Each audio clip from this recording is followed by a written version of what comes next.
ThunderCats! Thunder! Thunder! Thunder! Hey, how are you? I'm Larry Kenny, the voice of Lion-O, here today for my good friends Ryan and David. You may know if you listen to the podcast Radical Retro Rewind. I love it. All of it. Radical Retro Rewind.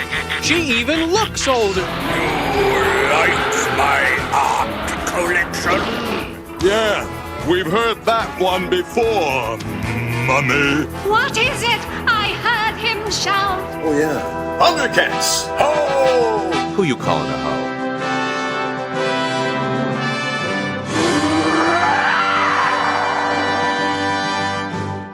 Well, welcome back, Bunglers, to another episode of ThunderCats Reviews, brought to you by the Radical Retro Rewind podcast. As always, it is I, Radical Ryan Hunter, here with brother David, and, of course, our returning guest and friend, Zack, for this 5-part mega adventure that kicks off the final season of ThunderCats 1985.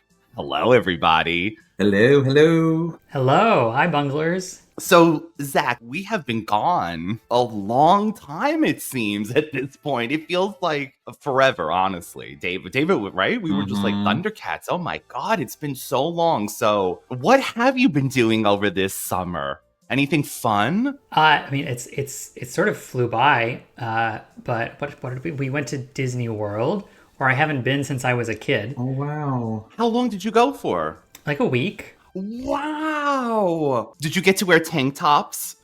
yes, I had little booty shorts and...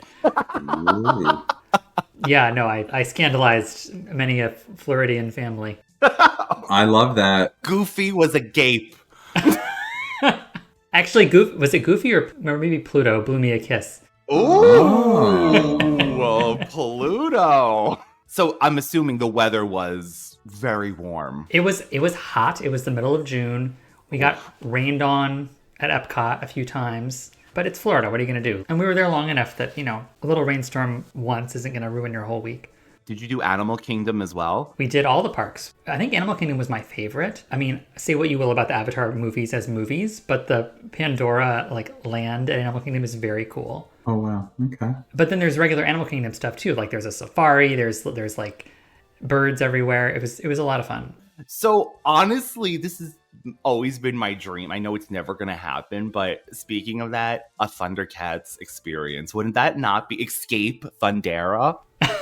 I don't know if I would really want to do that, Pumyra. No, it would be, because they used to have that dinosaur ride. The meteors coming down, and it was like... Oh, well, I don't know. Maybe it's closed now, but Dinosaur was still there when we were there. Oh. But I think you're right. I think they are closing it to build like an Encanto area. Yes. So I'm so glad you got to... You went on it then? Yeah, it was fun. That's what I'm picturing. It's like the plan. It's to me, it's terrifying because it's like the thought of like destruction around you in this dark. I think that would be perfect. Yeah, like Lion-O's nightmare. Yes. And then at the end, our animatronic Lion-O could wake up in bed. And Snarf can bring you breakfast. A large Snarf. Someone in a Snarf costume at the end giving candy fruit out. Snarf. Well, you mean if I end up in bed with Lion? I mean... Yeah, you would get off the ride. You a passenger escaped the trolley is in the animatronic area. Honestly, it is so good, truly, to get back to ThunderCats. Not only for the fun, but we miss this. Yeah. We miss this. We miss having Zack on. We miss talking about the episodes, the characters that we love so much. We start with a 5-parter. Zack, what do you think the 5-parter contributed to the start of this final season? That's a good question. I think, they knew it was going to be the final stretch of episodes, and they knew they wanted to, shift locations, right? That at the end of the last day, at the end of the 3rd season, Lion-O says, it's time to return to New Thundera and rebuild our home planet. So they knew they were headed here. But I think if you're going to do that, you need to set up the world a little bit, right? So you need to establish some new locations. You need to introduce some new allies, some new enemies. And you need, an overarching theme for the season. Like season 3, the Treasure of Thundera was the overarching thing. Yes. Season 2, it was like the introduction of the Lunatics and the new Thundercats. So we'll get into this when we talk about parts 2 and 3, and you'll talk about it more with Leah in your next episode. But the theme of this season, in addition to just like rebuilding their home, is also repatriating refugees. Yes. Like scattered across the cosmos are Thunderian refugees who are trying to find their way home. And so that becomes a theme for the season. And that all has to be established here. And honestly, this 5-parter I enjoyed a lot because a lot of the times, and we've had Zack on for a lot of our 5-parters or multi-episode storylines, they're very bloated. Everything is going on at once. This one was, I felt like, very straightforward. Yeah, it's sort of like, as 5-parters go, it's like the least bloated. Yes. Similar to Mumm-Ra Lives, where part 4 kind of takes a departure and it feels like a standalone episode with Snarfer. I feel like part 4 here also could be a standalone thing. Like Yes. It takes place like largely on Third Earth, and the action on New Thundera is fairly limited. But yeah, I agree. It's very straightforward. It's a very clear story. There aren't too many extra characters thrown in. Everything is there for a reason. And we get new music. We get new animation things. Like it's a really nice start. And we've talked about this before. Every time I'm on, I feel like I say this, but these later seasons I saw as a kid at the same time that I was seeing stuff from the earlier seasons. And this 5-parter in particular, I recorded off of TV when I was very young. And so it was like at the very beginning of my very first tape is like this 5-parter. So I've seen it a lot and I feel very connected to it. Mm-hmm. And by the way, I have seen those tapes now in person, right? Like, oh, that's right. Those tapes is one of those tapes the tape? Yeah, that's another event of the summer, Bunglers, which is that Ryan came to visit me in Brooklyn. That was a highlight. Getting to see Zack's collection. Years ago, almost, oh my God, what year is it? Almost 20 years ago. How is that possible? Because we're only all 25 here. So this was like, I'm 29. I know I'm a little bit older that's than right. you. David's a little older. I'm a little bit older.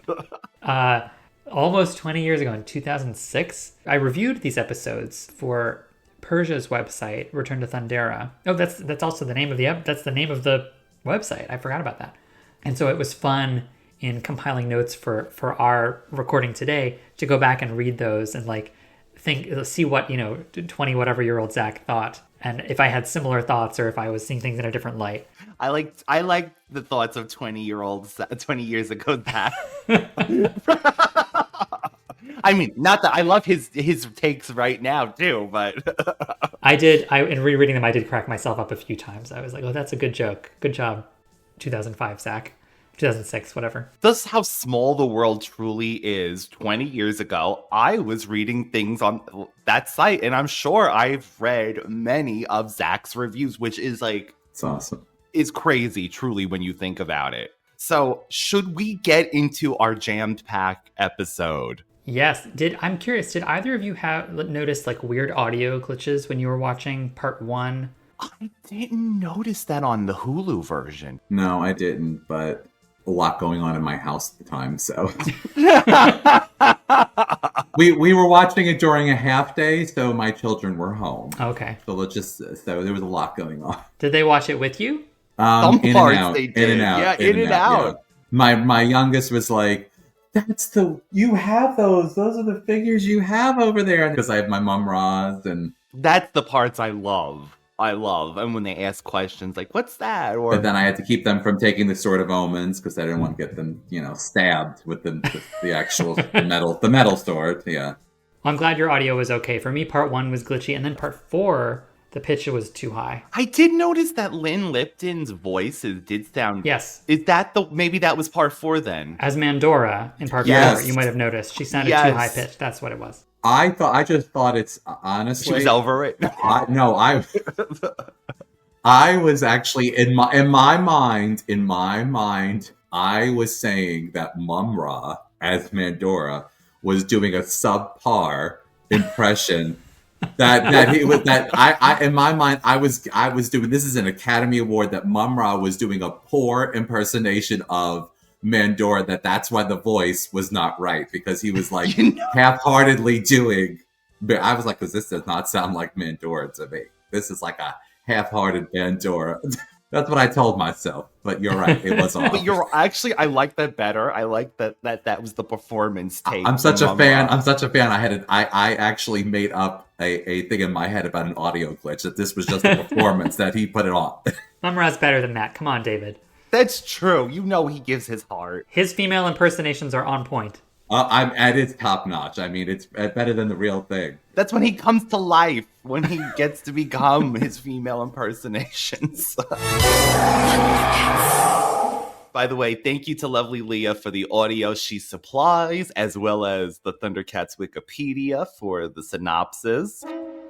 Return to Thundera, Part 1, which is episode 111. And also episode 1 of season 4, which has the original air date of September 4th, 1989, supposedly. And it is described as the ancient spirits of evil give new life to Mumm-Ra and Mamut and send them to New Thundera and build a new pyramid for Mumm-Ra. That's all that happens. That is all that happens.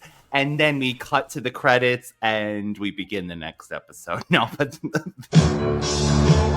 With the Lunatics, mutants, and Mumm-Ra banished, the Thundercats return to New Thundera to rebuild their home planet. But the ancient spirits of evil give Mumm-Ra one last chance to destroy the Thundercats. They tell him that if he sabotages the planet's mighty gyroscope, New Thundera will lose its gravity and everything will be flung into space. Stay with us all week for this special 5-part adventure. You know, I'm always putting clips on YouTube, like usually when we get to the episodes, but it was so long that I'm like, let me just tease people. So I posted the beginning of this episode where the Thundercats are destroying the pyramid. Do you know so many people commented that they were so excited, like children again, going, I didn't know this cartoon had an ending like this. This is so epic. And I have to keep going, typing back. Actually, right after this, there's a whole season. Mumm-Ra is alive, and he has a new pyramid. But everybody thinks that this is the last episode of Thundercats, and that this cartoon had an ending like this, where they destroyed the pyramid. And to that, all I wrote was, I didn't know they had domestic terrorism in Thundercats. Oh my God. So should we say it? Yeah, so the Thundercats are gathered outside of Mumm-Ra's old pyramid, which, by the way, was it not destroyed when he left on the last day? Yeah. I think that they just forgot that. Like, I think Peter Lawrence just forgot that. Because, yes, like part of the stakes of Mumm-Ra succeeding on the last day were that he had no pyramid to go home to. It used all the power to make him that powerful, and the pyramid caved in. So yeah, that's a little mistake. But I think it's okay. I think that the symbolism here of them demolishing the terroristic, implications aside, the symbolism of detonating and destroying the pyramid and handing the planet over to the people who had been living under Mumm-Ra's oppression prior to their Thundercats' arrival, that's nice. It sort of sums up the importance of the quote-unquote work that the Thundercats undertook to bring people together. I loved it. But also Lion-O says something like, now he'll have no place to come home to, and it's like, you really think that's going to stop him? No place to stay is going to stop Mumm-Ra from coming back? Thank you for bringing that up, because that's exactly one of the notes I had. He's like, no home to come back to. It was like, oh my God, I'm picturing Mumm-Ra in boxes, some cardboard boxes on the street. And then you see the warrior maidens going, I hope Lion-O doesn't know that we have an Airbnb here. It's very big in October, Lion-O, really. But before we go, there is one last thing we have to do. So, Panthro, if we're going to do it, let's do it.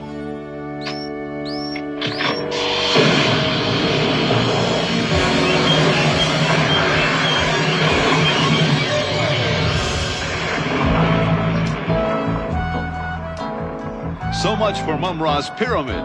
Now he has no reason to come back to Third Earth. No home to which he can return. So, the Thundercats minus Tygra and Pumyra, which we'll get into, are outside. We have Nada, Willa, Snowman, Snow Meow, Burble Bill, Bell, Mandora, Oh, how can we forget Mandora? Mandora was part of this as well. No unicorn keeper? My husband. My husband. No Wolos, no Vulcans. This is going to be the League of Third Earth. And they are going to rule justly. Or govern justly. The safety of this planet is now in your hands. The League of Third Earth. Mandora, Willa, Nada, Snowman and Snow Meow, Rover Bill, Rover Bell. So, wish us luck, and we'll be on our way. ThunderCats! Ho! But of course, some Thundercats are being left behind. So, really, who's going to be doing all the work? Thank you. I just said we leave the most undesirable Thundercats on Third Earth and divide them with so many miles away from each other. It's so horrible that you're going to be stuck in a huge fortress. Fortress by yourself. Yeah, I wouldn't want to be alone in the lair. It's scary. Tygra is on watch at the Tower of Omens, and Pumyra is on duty at Cat's lair. Tower of Omens. Pumyra calling Tower of Omens. Routine systems check. Come back. Receiving you loud and clear, Pumyra. Meanwhile, at the Hall of Justice... That's what I got to, even with the League. Pumyra sits alone, and then you put Tygra, who's never really spent much time I say. At the tower. Just leave him there. Just switch places. Oh, good luck. But was it because they didn't want them to get bored? They were like, Pumyra can explore Cat's lair now. I like to think that she demanded, she's like, if you're going to leave me here, I get the lair. I love that. I hope she was forceful about it. You're right. You're going to abandon me again? Give Tygra and his fruit the Tower of Omens. What did you call him? And his fruit, meaning, and his silky fruit. Oh, God. They supposedly wrote these two characters because they were the least popular at the time. I get Pumyra on some level because they never really let her shine all the time, and when she did, she was great. Like we said, with the Mumm-Ra's belt episode, fantastic. But Tygra... Yeah, I think it's important to say it's not about popularity with audiences. It's about writers being excited to write for them. Yeah, beautifully said. Yes. Peter Lawrence is on the record saying Tygra was just not interesting to write for anymore. But we should also say this: it's not forever. Yes, it's for the 20 episodes of season 4, but the idea was that they would rotate, right? Yes, in real life, yes, they're rotating, supposedly. Yeah, and there is an episode later where Tygra does come to visit, and Chitara and the kittens take up residence at the tower. Is it Mossman? The Mossland Monster, Mossland Monster. So, that was always the intention, but we're just getting a slice of it. Okay, Panthro, set the shortest course to New Thundera. You got it, Lion-O. I'd like to stay for the party, guys, but I have a rendezvous with the Serious Space Crime Squad on Galaxy 2. Keep in touch.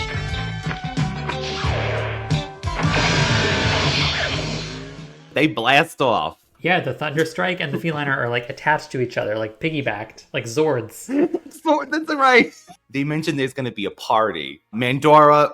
She has to go. She don't do parties. She don't do parties. She's like, 2 drink maximum. I don't do parties. But really, in real life, I'm thinking, wouldn't they have the party before the Thundercats leave? I would invite everyone a festival. Thank you. We love you, Thundercats. You love us. We love you. Well, let's celebrate that you matter of fact, do it on the lawn. Have the pyramid in the back. Get a barbecue. Do something out there. They're just happy the cats are leaving. Let's be honest. I never really did like those cat people. I told you I don't like cats. I don't trust cats.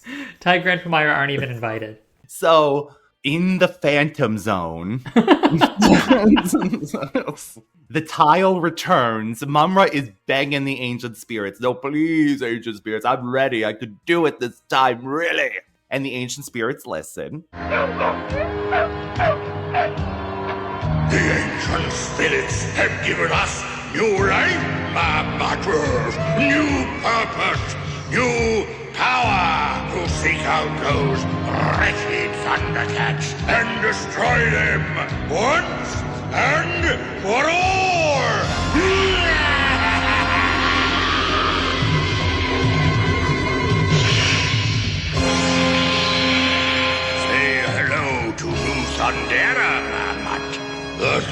Thundercats may think this will be their new home, but we will turn it into our backyard. I just put ancient spirits of evil give Mumm-Ra one last chance. Again. And so again. was this to teach him a lesson? I mean, I guess we'll get into it, but maybe it was just be like, you know what, Mumm-Ra, let's try this again. Well, it's interesting. They are just as bent on vengeance as Mumm-Ra is. Mm-hmm. It's not enough that they've left. Like, the goal was get them off of Third Earth. They're actually leaving now. That's right. You could just have what you wanted, but they sent him to New Thundera after them to destroy them. So it really is about vengeance at this point. And that's Mumm-Ra's problem. He could have had a nice life, nice peaceful life, but no, they grant him once again. Yes, we're gonna give you the power. Matter of fact, we're gonna rebuild your pyramid for you on New Thundera.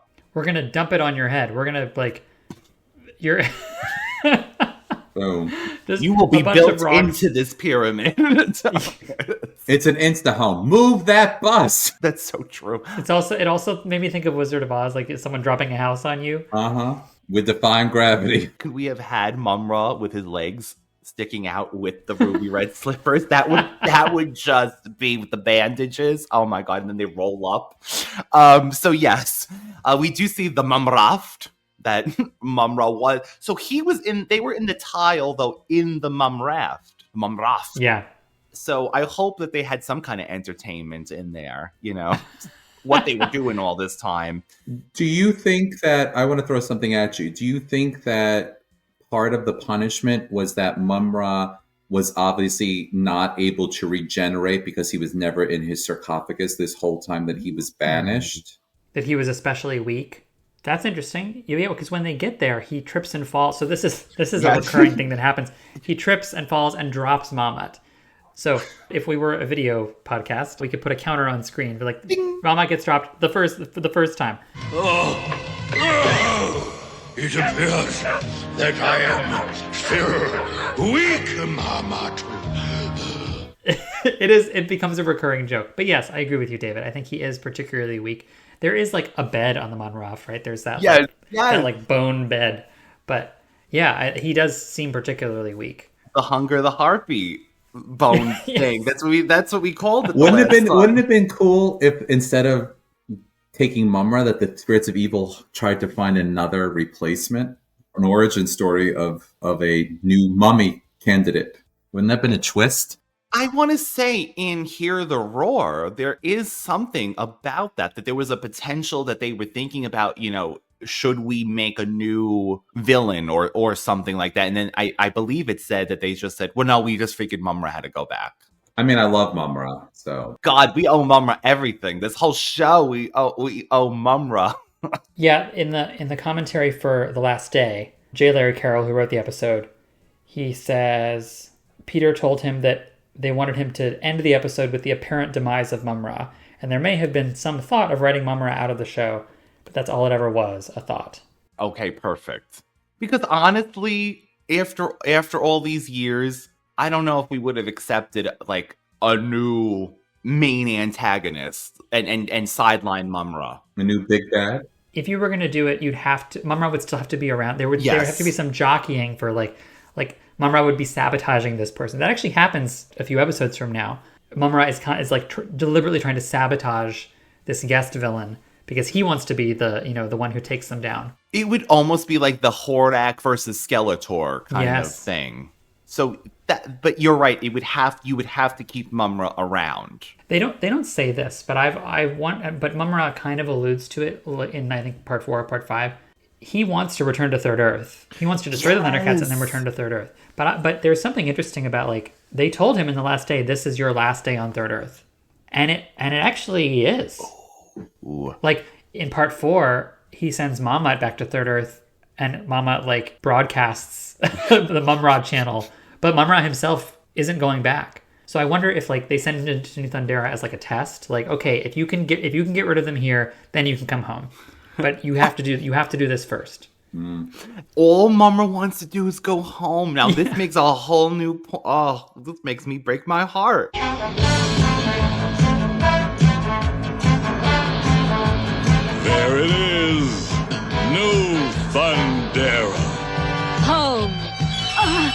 Chitara, what is it? There's danger down there. Something's wrong. I feel it.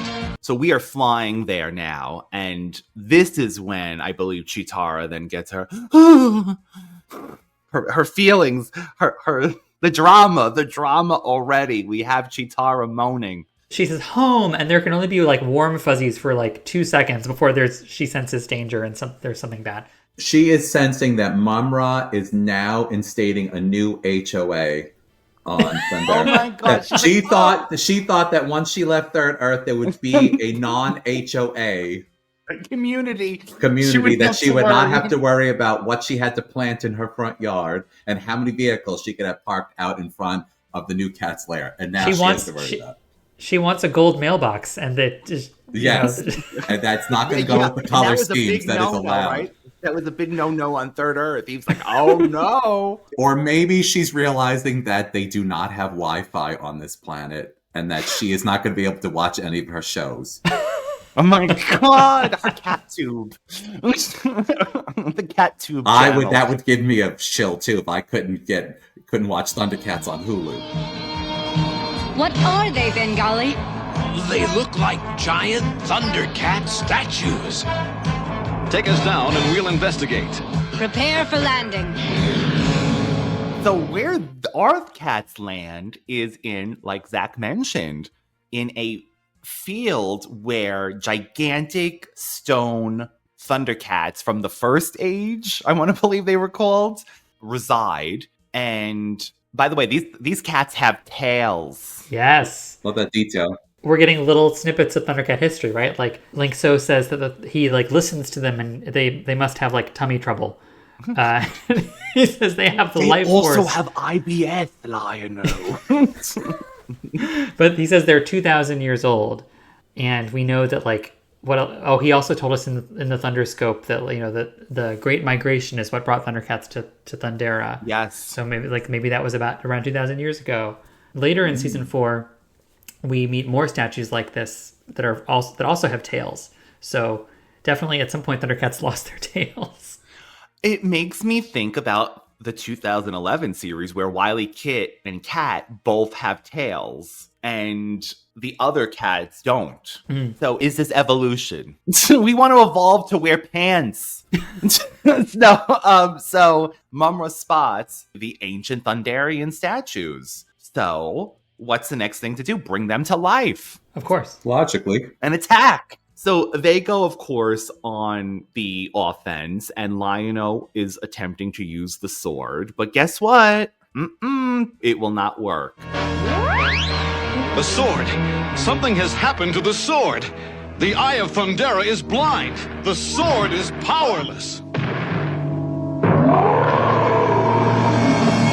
And then, who is it, Zack, that says the sword doesn't work? Linkso starts to say it, and Lion-O connects the dots. Like, because the statues are really, like, attacking. And the sword is blind. Like, the eye goes dark. And then Linkso says, the Sword of Omens cannot harm the innocent. And Lion-O says, oh, yes, therefore stone giants must not be an evil force. And how can we use them to work for us as well? There's no burbles here. We can only enslave so many snarfs to build things. And this is when he gets their attention. He says like ThunderCats, like very slowly. Wait, stone giant! We are your friends! We are ThunderCats!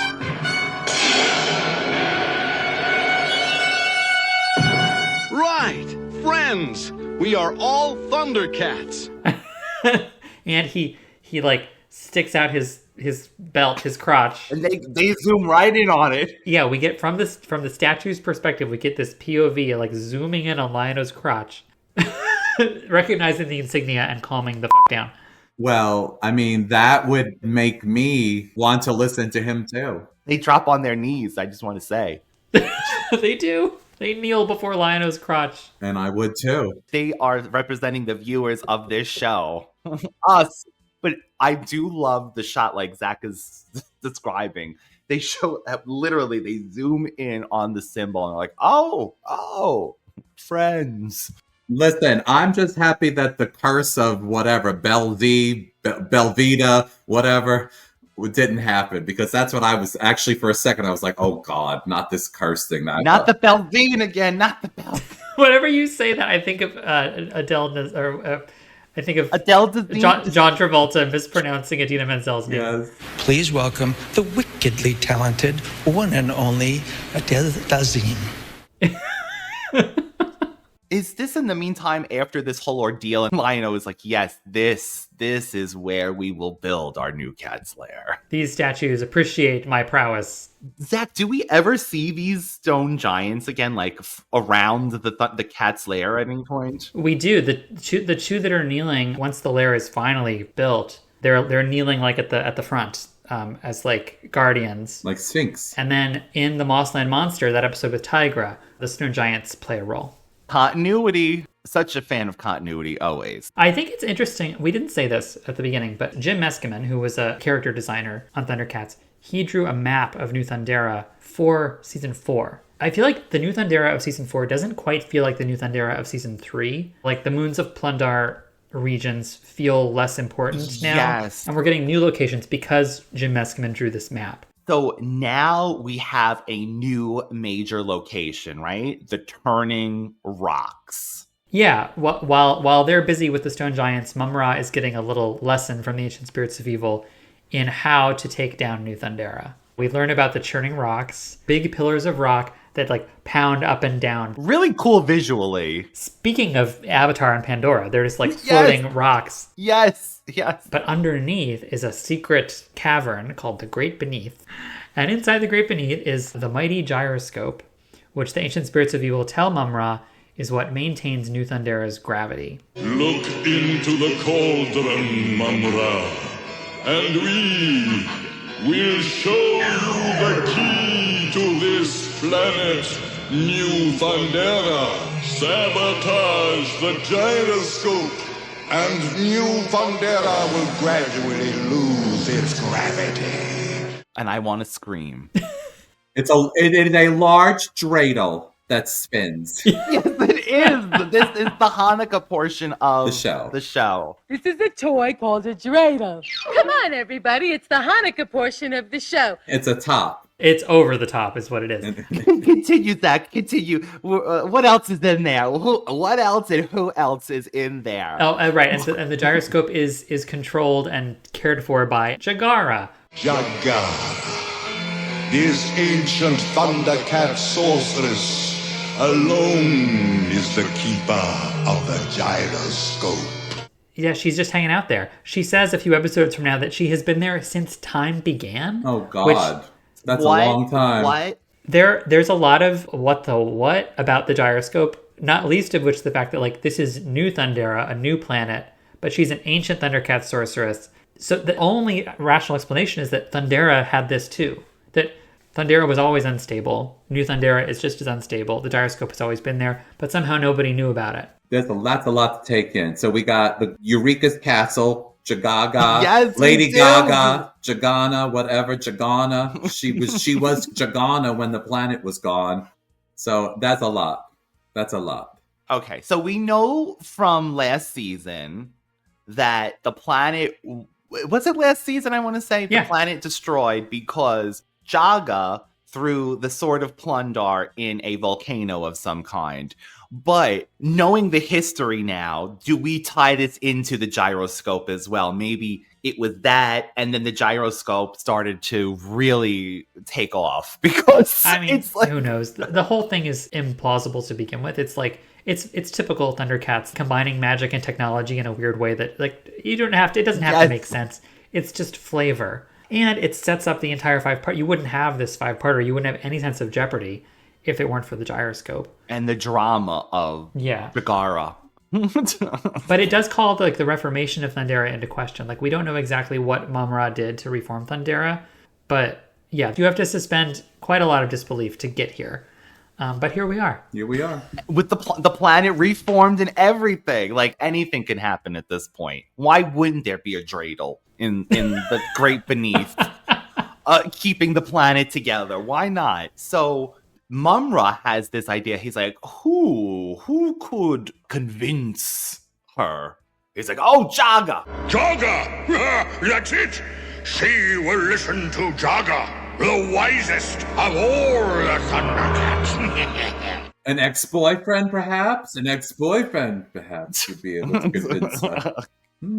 So he disguises himself as Jaga the Wise, red eyes included. Mm-hmm. And in his, like, astral, like, blue, all in blue, which Jagara should have been like, you weren't blue the last time I saw you. She's a little, I think she's so desperate for people that she's just like, oh, Ghost Jaga, yes, come to me. A Ghost Jaga with red eyes. She ain't looking at his eyes. She's desperate for a man. She hasn't seen a man in a couple of millennia. Do you think that they have a history, Jaga and her? Or are they just... She does later, not in this episode, but later on, Mumm-Ra maintains this disguise for a few episodes. And the next time he goes, she says, oh, Jaga, I'm glad you're here. So they have history. Is it history? I don't know. History. Jaga was a little older. She went through her older man phase. She appreciates when they're done the deed, he can flap that cape and disappear without like this. Oh my God. He could also take you in his cape, by the way, and take his places. He could take her to the netherworld for her nether regions. Oh my God. Okay, so we're back, Bunglers. Who enters the great beneath? It is I, Jaga the Wise. I am honored, Jaga. It has been a long time, Jagara. It has indeed. Kudai's voice? You think so? I hear Kudai. Like a slight... it is Jerry and Raphael, but I'm trying to think what voice it's closest to. Because she kind of gives it a little bit of a British accent sometimes. Yes, she does. I hear a little Sondora. I hear a character that I did not need to have. What brings you to the great beneath? I come to warn you of false Thundercats, enemies disguised as our noblest people. False Thundercats? The Book of Omens warns of these false Thundercats, whose mission is to destroy the real Thundercats. He uses his favorite prop, a fake Book of Omens. Mm-hmm. Mumm-Ra loves a false Book of Omens. He is a collector like us. If they made like the fake Book of Omens, like a collector item, Mumm-Ra's buying all the reproductions of these things. I'd be on that. So, fake Jaga ghost, Mum Jaga says to her, as you know, the true Thundercats are on Third Earth. Did she? Did she know that that's where they were? Honestly, she doesn't have much time to say anything because he just immediately puts her under a spell. And she knows immediately what she's going to do. He's almost taken aback. He's like, what are you doing? And she's like, I'm doing what you said. I'm going to throw those bastards off this planet. Yeah. What do you mean? He's like, damn, that's cold, woman. What are you doing? The gyroscope controls New Thundera's gravity. I am adjusting this regulator to alter the gyroscope's effect.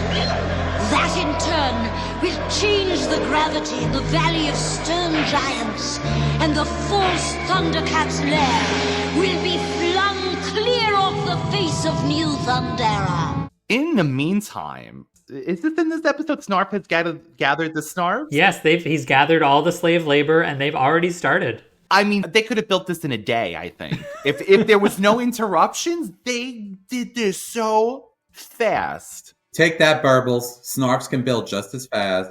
Do you think there was a thought at first, like a conversation? Lionel, we're going to need some Burbles on that planet. Oh no, Panthro, we have the Snarfs. They will do anything for us. Come on now. We don't have to bring those Burbles here and back. All they do is have babies and eat candy fruit. So things are shaking, right? Yeah, we get an earthquake. We get earth tremors. The phrase earth tremors, which on Thundera doesn't even make sense, it gets tossed around a lot in this five-parter. Yeah, what is an earth tremor on... Yeah. Not on true. Earth. Yeah. And then we get like a full-fledged earthquake that is accompanied by weightlessness because the gyroscope controls New Thundera's gravity. And I swear, until I was maybe 7 years old, I legitimately thought that all earthquakes were accompanied by weightlessness. I thought that if an earthquake hit, you would go flying into the air. That's so cute. You gotta hold on to something because boulders will be flying around with you. Stand in a doorway, go under a table, otherwise you're gonna fly away. This is how it's meant to be. Is that what happens in California? Bunglers, tell us. What do we do now? We put our trust in the eye of Thundera. Thunder! Thunder! Thunder!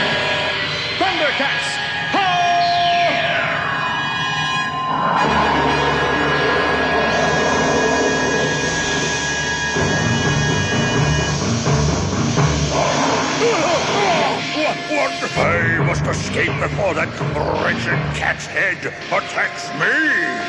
But perhaps I have not lost yet. Without the Regulator, the gyroscope will run out of control, and the new Thundera will lose its gravity. The gyroscope! Someone has taken the Regulator! In just 2 hours, new Thundera will fall apart! There must be something I can do! Lion-O does the catchphrase, and the Thundercat signal pinpoints the great beneath. Like, the eye knows what's going on, but he never uses sight beyond sight to see for himself. But the signal pinpoints the great beneath, and then Mumm-Ra is like, well, I have to get the hell out of here because the sword is going to figure out that I'm here. So he steals the Regulator. The Regulator! The Regulator's like the joystick that controls the gyroscope. So he steals it. And then when she wakes up, she sees that it's missing. She said, what the hell happened? The planet only has 2 hours. So the Regulator, I see Evil Lynn's toy wand that she came with, Flash, a personal massager. Oh my god. She has been by herself. Yeah, she is by herself, exactly. And that gyroscope needs to go around somehow. It's so funny because at this point, I'm like, couldn't she just break a chair and put it inside there? And then in the next episode, I do see that she put some kind of wooden thing inside. It's like a stalactite. A stalactite, yeah. That's what it looked like to me. Yeah, it looked like a rock. I get the feeling we're in for a rough ride up here on New Thundera. And I get the feeling that whatever's happening, it's not a natural phenomenon. That's what we have to find out. Now, I know you just blew up his pyramid. He's living in a box now, but not one of them could have said, as he always said, as long as evil exists, Mumm-Ra lives. Could this be? I think, they don't know why Thundera reformed. Yeah, that's true, actually. And their last few years on the planet, I think, were marked by earthquakes. I'd be afraid, is this a safe place to live? Wouldn't you be afraid? I'd be deathly afraid. I wrote, clearly they're not meant to stay on this planet. I would be like, how stable is this, Lion-O? Use sight beyond sight. I would have been like, okay, wherever we're staying in tents or whatever little shanties that we got set up, we're going to stay here for a while to figure this out because it's not stable. Clearly, they can't even keep the construction going with the cat's lair. These snarfs are flying everywhere. Speaking of snarfs, the part two opens on a snarf jackhammer, operating a jackhammer, which I'm going to steal this. I wrote in my review 20 years ago that violates almost as many laws of physics as the mighty gyroscope. Dun, dun, dun, dun, dun, dun. Yeah. Egbert's gap in his tooth is getting even wider. Poor thing, they obviously don't offer dental, the Thundercats. How can anyone expect us to stay on schedule when we keep getting hit by these earthquakes? Snarf is in charge. He is like, I am not building anything, but I will tell you what to do. So Jagara does put the stalactite in at one point. We cut to her. She is trying to regulate this. Her only job this is her only job, and she doesn't have real tools. She's like, let me just try this rock. They left me here at the beginning of time, and they gave me a chair, but they didn't give me anything else. So this is what she's got. It's only a matter of time before the gyroscope's entire control system crashes. And if that happens, this planet will fly apart. Is this when we get a distress signal coming from Thunderian refugees? With, by the way, and Zack had this in his review for the second episode, the Snarf communicator is now updated. It's no longer an elliptical machine. It's more, it's a little smaller, and it's picking up more signals.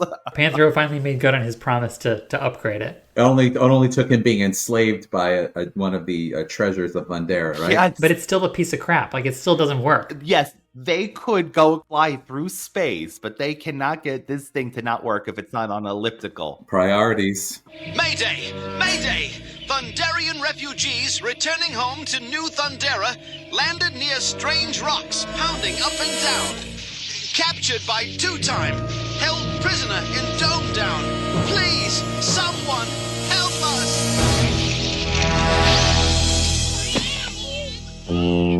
I guess you cranked up too much, juice, Egbert.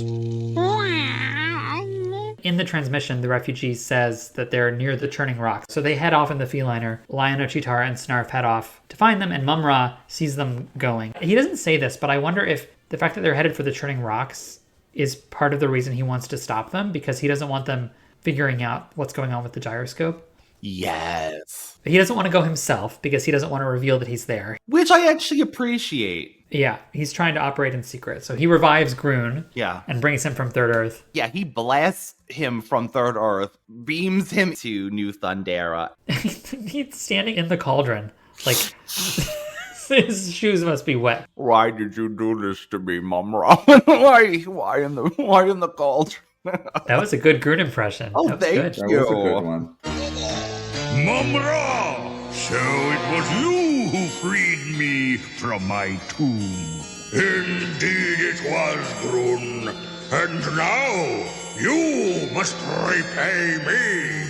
This line I love. There's nothing I must do, Mumm-Ra. But tell me what you want, and I may oblige you. Yeah, Groon's very defiant. He does what he wants. I love that. I love that. He does it again later. Mumm-Ra threatens him, and he just brushes it off. He's like, "Shut up! I'm gonna do what I want."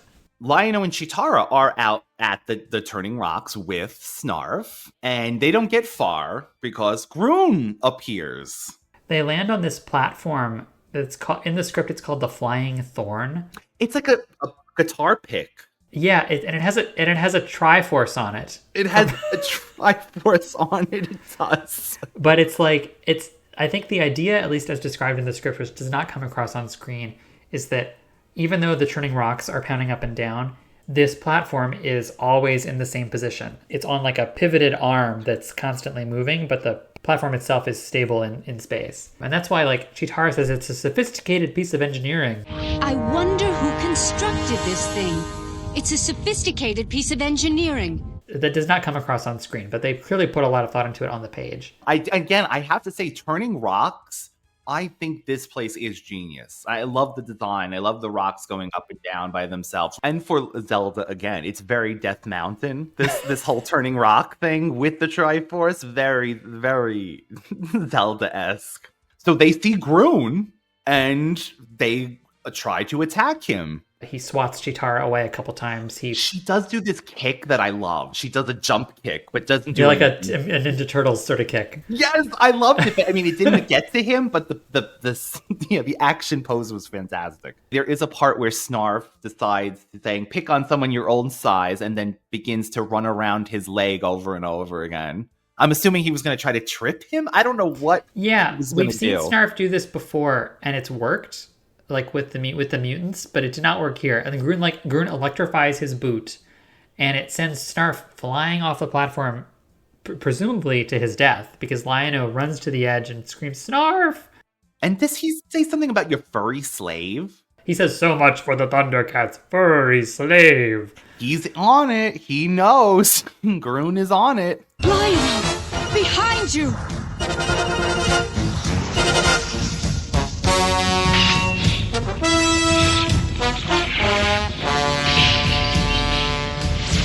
And then Lion-O has to like parry the mace, and it's at this point that Groon actually breaks the sword. He breaks the sword. And in the script, it describes that he traps them in like a glowing, fiery force field, which I don't think really comes across on screen. Not at all. But he freezes them, and then what he does is he mounts them to the side of a churning rock. Like he shackles them. I love this. I love the sound effect too of the there's like a chinging sound effect. I don't know if that's the sound, whatever, but it makes a cool sound. This is like the most gruesome torture I've ever like heard of. Mm-hmm. The idea, and they wake up and they realize what's about to happen to them, is that they are strapped to one rock, and there is another rock going up and down, slowly coming closer to them, that's going to just like scrape them to death.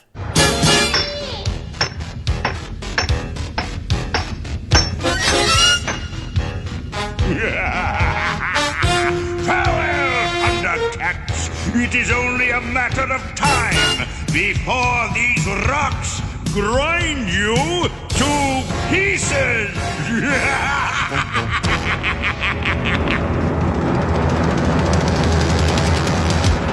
It's really awful. It really is. It's a brutal move. When he was a ghost, it was spooky, and when he was fighting Jaga, it was like kind of like, you know, he was being deceptive. But here he's being like wicked. Yes. And like Zack says, he breaks the Sword of Omens. But doesn't take it with him. He leaves it there. Mm-hmm. We think that Snarf is dead, of course, but Lion-O does spot him on like a platform, and he's like, I'm coming to get you. And Lion-O says, no, get the sword, and maybe Bengali can I love that bit of continuity. I love that they remembered that Bengali did reforge the sword the last time. But did he pick up all the jagged shards of sword as well? Because wouldn't that be important? This is the beginning of a problem that's going to come up later, which is like, where are all these pieces of the sword? Snarf doesn't have pocket. I mean, are Snarf's marsupials? Does he have like a pouch? Oh my god, like he has a pouch this whole time? Well, maybe he has in that little pouch that has the Jaga commemorative coins in it. The Jaga penny? He just pulled that out of anyway, his little satchel. It also, he's so dumb, Snarf. Like, the feliner is right there. Like, just fly home. Fly home. But instead, he decides to like hop from rock to rock and try to clear the whole area on foot.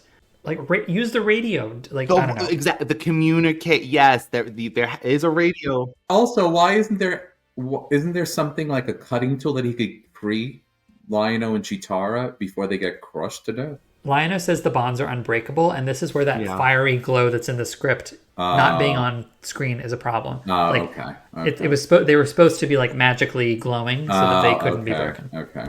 Back to our other cats. Here we have Lingtho in what Matesh in his review called like a cigarette cart thing, like a what? Yeah, cigars, cigarettes, popcorn. But it's the braille board. It's portable braille board. Yeah. But it does. It looks like at the circus for popcorn. Yes, so he has that. And who is it that says it's not a natural phenomenon? And I said, well, no kidding. Yeah, it's him, Panthro, and Bengali. He's using like surveyor's tools. It looks like a telescope, but I looked it up. And yes.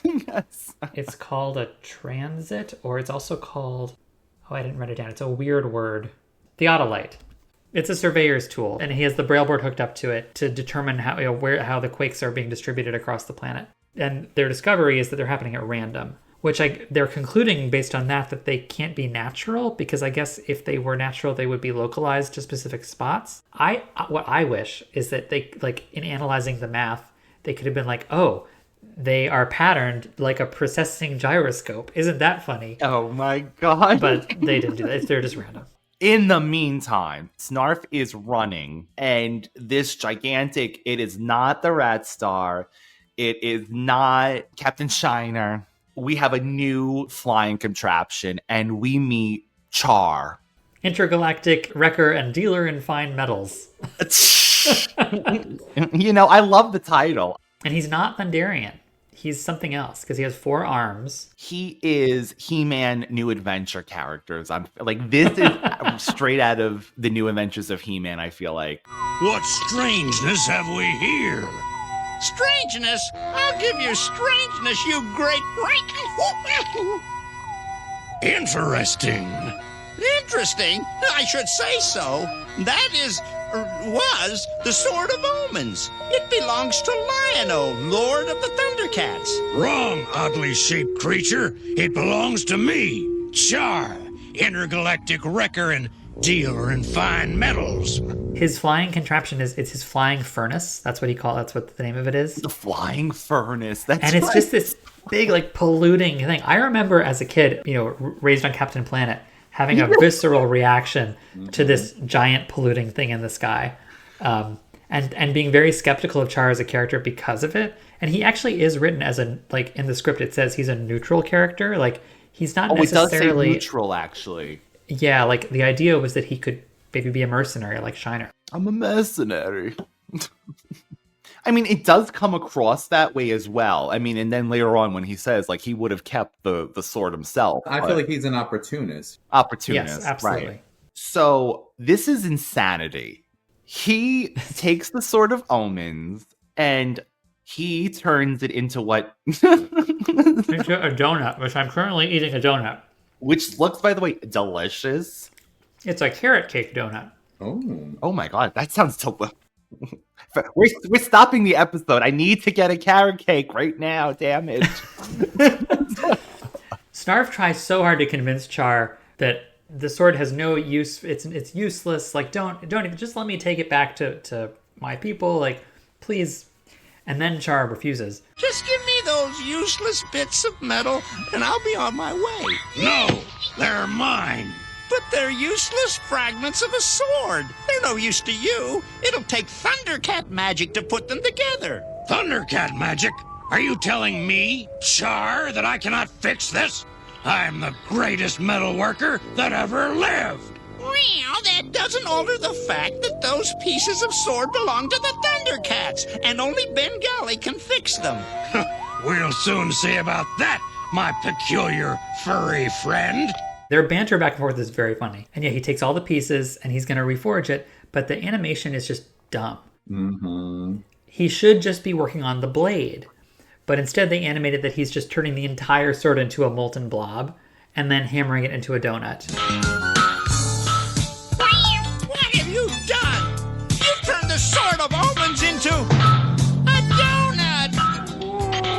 So donuts do exist in Thundercats continuity too. We have guacamole, Robert Roberto's. We have, so you know what? There is real world things bleeding in here. If I were Char, I would be ready to like throw Snarf on the anvil and turn him into a donut. Like, he's so annoying. I think Char wanted to be able to prove him wrong. He's like, I am the best blacksmith in the galaxy. I'm going to show you how good I am. Wow! It looks good as new. Better than new.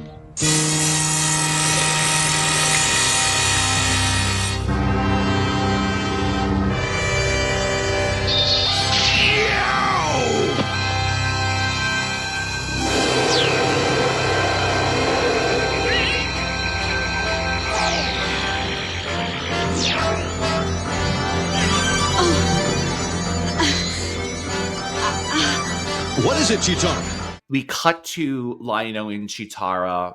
A new moan from Chitara. She feels the sword is whole again, Lion-O.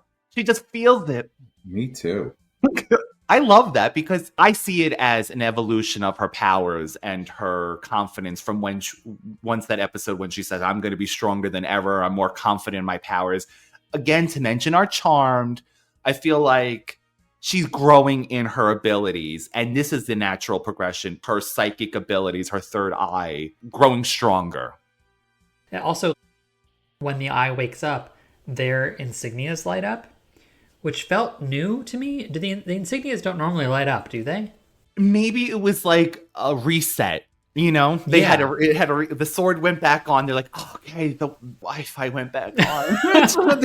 Their eyes can light up now again. I just thought that was cool because the insignias aren't just decoration. It's like they have some sort of connection to the eye. It also stops Giant's crotch action, so that insignia has been busy this whole 5-parter. Mm-hmm. So Snarf is flying through space at this point. Once the sword was reformed, Chitara said, call for it. He did, and he got pulled through. Oh, that's right. He called for it. That's right. Call it, Lion-O. Try to summon it. Sword of Omens, come to my hand. Oh, it's possessed!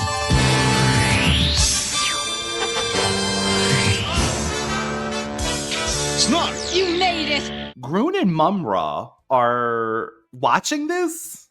Mumm-Ra threatens him. He's like, your punishment will be, and then he cuts him off. I have not failed yet, Mumm-Ra. Let me finish what I started. I love that he cuts him off. At this point, why not? He's desperate enough. He's been locked up. He's been under a tree again. That tree is still going strong. It was split. A lot of things happened to that tree, but it's holding on. You're right.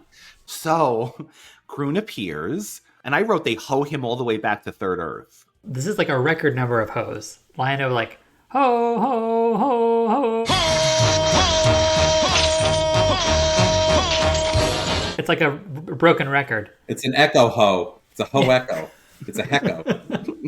A hecko. A ho echo. Who are you calling a hecko? So he's hoed back to Third Earth. And then there's this thing where Lion-O says that Char made the sword stronger than ever. I mean, that's kind of a diss to Bengali, right? Yeah, yes. I thought the same thing. I think he's because Bengali only repaired it. Only repaired it in one spot where he completely made it out of one piece of metal again. Bengali put a Band-Aid on it. He wrapped he just put a wrap around. Oh, this is the best I could do, Lion-O. You're right, David. Tugmug snapped it in half, so that's an easy repair. Whereas Grun like shattered it. Yeah. So it really was like rebuilding it from scratch. He baked the donut and rolled it out. And this is how I want to say we end this episode. No, we have to get one more earthquake. Oh! And Mumm-Ra has to remind us that he has the regulator. Mumm-Ra loves talking about the regulator. He's been using it quite a bit himself, maybe. He is Warren G. He is a regulator. If anybody knows that reference, you old. You may have your puny Sword of Omens, Lion-O, but I have the gyroscope's regulator. We are up to part 3. Mumm-Ra is refreshed. Much like Lindsay Lohan's face. Much like Lindsay Lohan, yes. A refresh. Who's had no work, apparently. Mm-hmm. Okay. Donatella Versace, too. No work. I wrote, do you get this, guys, as well? He is always surprised when he wakes up. He always finds the surprise in the cauldron. It's always, how could this have happened when I'm sleeping? But this surprise is like, this is the biggest surprise of all time. He like seizes. He's so shocked that he drops Mamat and his just like full body like convulses. It's been a long time since he's been this shocked. So what he sees is the new cat's lair modeled after a lion. Yeah, Lion-O is he's there's going to be some changes around here. What?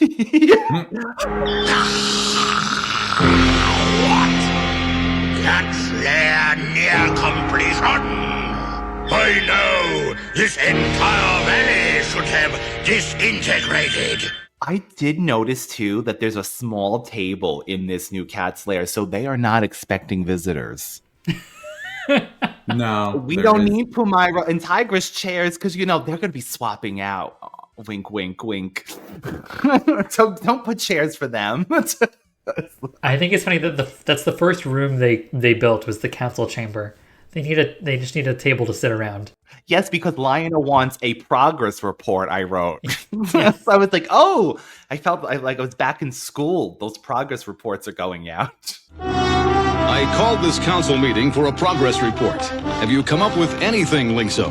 We know the strange signals which Snaffer received came from a group of Thunderian refugees. And they say something like, other people know that the planet's reforming, and they must call it New Thundera too, just like us. I love that moment. In part 2, they search for them. Yes. But they don't find the refugees until part 3. And it's at the beginning of part 3 where Linkso is saying, it's logical to assume that those survivors must know, just as we know, that Thundera has reformed. They may even call it New Thundera. And they will be trying to return home, just as we have. It's really poignant because they've been alone for so long. But it also would mean that they believe that all Thunderians also have enough technology that they could spot this planet reforming just like they did. The vehicles to get there still. Also, what planet did these people find? Were they on the planet of the Burbles? Because I probably would never leave. Just unlimited candy fruit. Although, I know it was overpopulated, but... Their last message said that they had landed at the Churning Rocks. And been captured by Two-Time. What? Or who? Is Two-Time? That's what we have to find out. When Lion-O and I checked out the Churning Rocks, we didn't see any signs of refugees. Or of anything or anyone who could be called Two-Time. Searching at the Turning Rocks was the dead end, so now we need to go find them. And again, I gotta say, this 5-parter is on it. You set it up here, and now it's coming back again in this episode. So yeah, good storytelling, I believe, so far. But again, I have to say, how did the planet reform in the first place? All of these questions, again, they just have to bring it up. Lion-O has the same question. He asks that. He says, I wish we knew how Thundera reformed itself. Maybe if we knew that, we could find out what's causing these earthquakes. Which the answer to that is actually no, you wouldn't. It wouldn't help.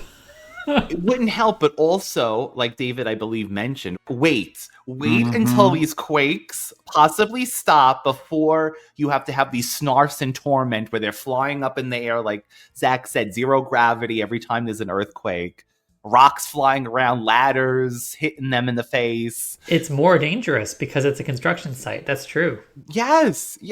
Putting these snarfs at risk. But Lion-O needs that lair that looks like a lion. Mm-hmm. He needs a house that looks like him. Nothing wrong with that. Nothing wrong with that having a monument. Do you notice it's more natural looking, no metallic it's arms. Like just carved from the stone. Carved from the stone, yes. Very rustic. I like that. We have to split our forces. Linkso, Bengali, and Chitara make a sector-by-sector search for those refugees. I'm surprised that he didn't take this opportunity to go with Bengali and just leave Chitara and Linktara, as we love to call them, together. But no. So we leave it with Panthro the kittens and Lion-O. Now, I wrote that the new Thunderian refugees, all I heard was Lynn Lipton calling in 2 different voices for help over and over. It was 2 different Lynn Liptons, and they were both calling for help. Zack also called him. Was it Lion-O's, like, Australian cousin? Yeah. So, yeah, we meet the refugees, a young family, like a man, presumably his wife and daughter, and either mother or mother-in-law, like an old woman. Right, exactly. So, mother or mother-in-law. All of them voiced by Lynn Lipton, apparently. The child, everybody. Big family resemblance. They all look very much the same and haggard. Very haggard. Very haggard. And nondescript, like, cat types. Yes. Like, are you your hair is sort of red and white with black spots. Like, you get the sense that the Thunderian commoners are more like mutts. Mutts. Yeah. Great point, Zack. Mutts. Very true. But yeah, the main refugee, who later we found out his name is Tor. He's voiced by Larry Kenny, but with an Australian accent. Very young and handsome too, by the way.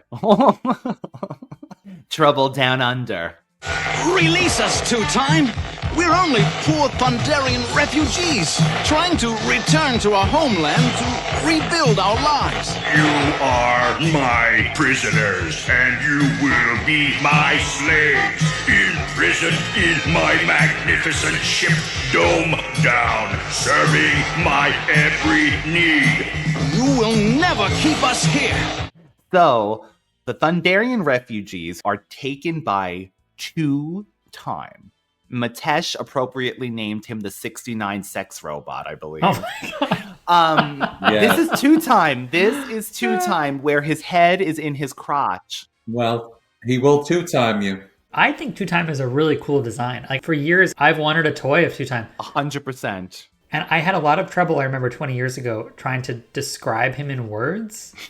Because, like, he has feet on his shoulders, and he has hands on his hips, and he has 2 heads, so he's like perfectly symmetrical in every way, so he can be upside down or right side up, and it doesn't matter. And he'll turn you upside down. Right, we find out his whole thing, because gravity is the theme of the whole 5-parter, we find out his whole thing is controlling the gravity inside his ship, Dome Down, and turning people upside down. And he thinks it's so funny. He laughs, whatever he does, he laughs. Haha, you're upside down. It tickled me too. Now, Panthro and the Kittens unveil the newest flying contraption. This is the Whisker. See, Lion-O, while you've been running around New Thundera, getting yourself in trouble, We've been helping Panthro to build... ta-da! the Whisker! Ooh. And the Whisker actually does have metallic whiskers that come out and move. Right, they're probes. Probing whiskers. Yes. they probe, they feel. They probe, they feel. And this is where I wrote they have the new reggae music.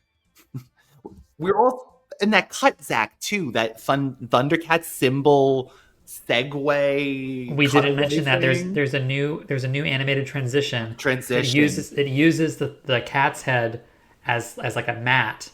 It's really cool because it comes from one side and it expands. That's cool. You'll have to see it, Bunglers. Just watch. That music cue that you're talking about is from Silverhawks. Oh, Whiskers to probe. Whiskers to probe it is.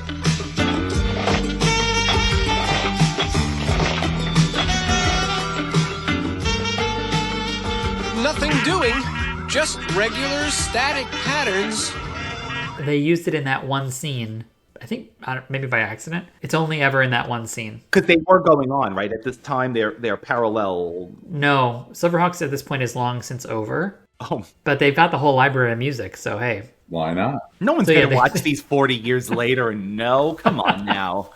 I remember that when I first watched Silverhawks a few years ago, I heard that track and I was like, oh my God, that's where that track is from. That's awesome. You heard it here first, or many years ago, possibly in Zack's mind. But so they go off. Wily Kit and Wily Cat getting more again, flying vehicle. Are they flying it or are they just kind of like in the front? They're in the back. Like the whiskers, I think there's like the pilot positions and then the like engineer, like science positions where they're like, they're reading the probe reading. They're like interpreting the readings of the probes. So the Thundercats also get captured by Two-Time. The Whisker senses like weird readings, which they have reason to believe might be related to, like they're trying to investigate what the earthquakes are all about. Which is smart. So when they get this weird reading, they go in that direction. But it turns out to be Dome Down. And they get pulled into the tractor beam and captured by Two-Time. Dome Down is such a Thundercat name. I love that. A Dome Down and Two-Time is so something that they would come up with, especially Dome Down for some reason.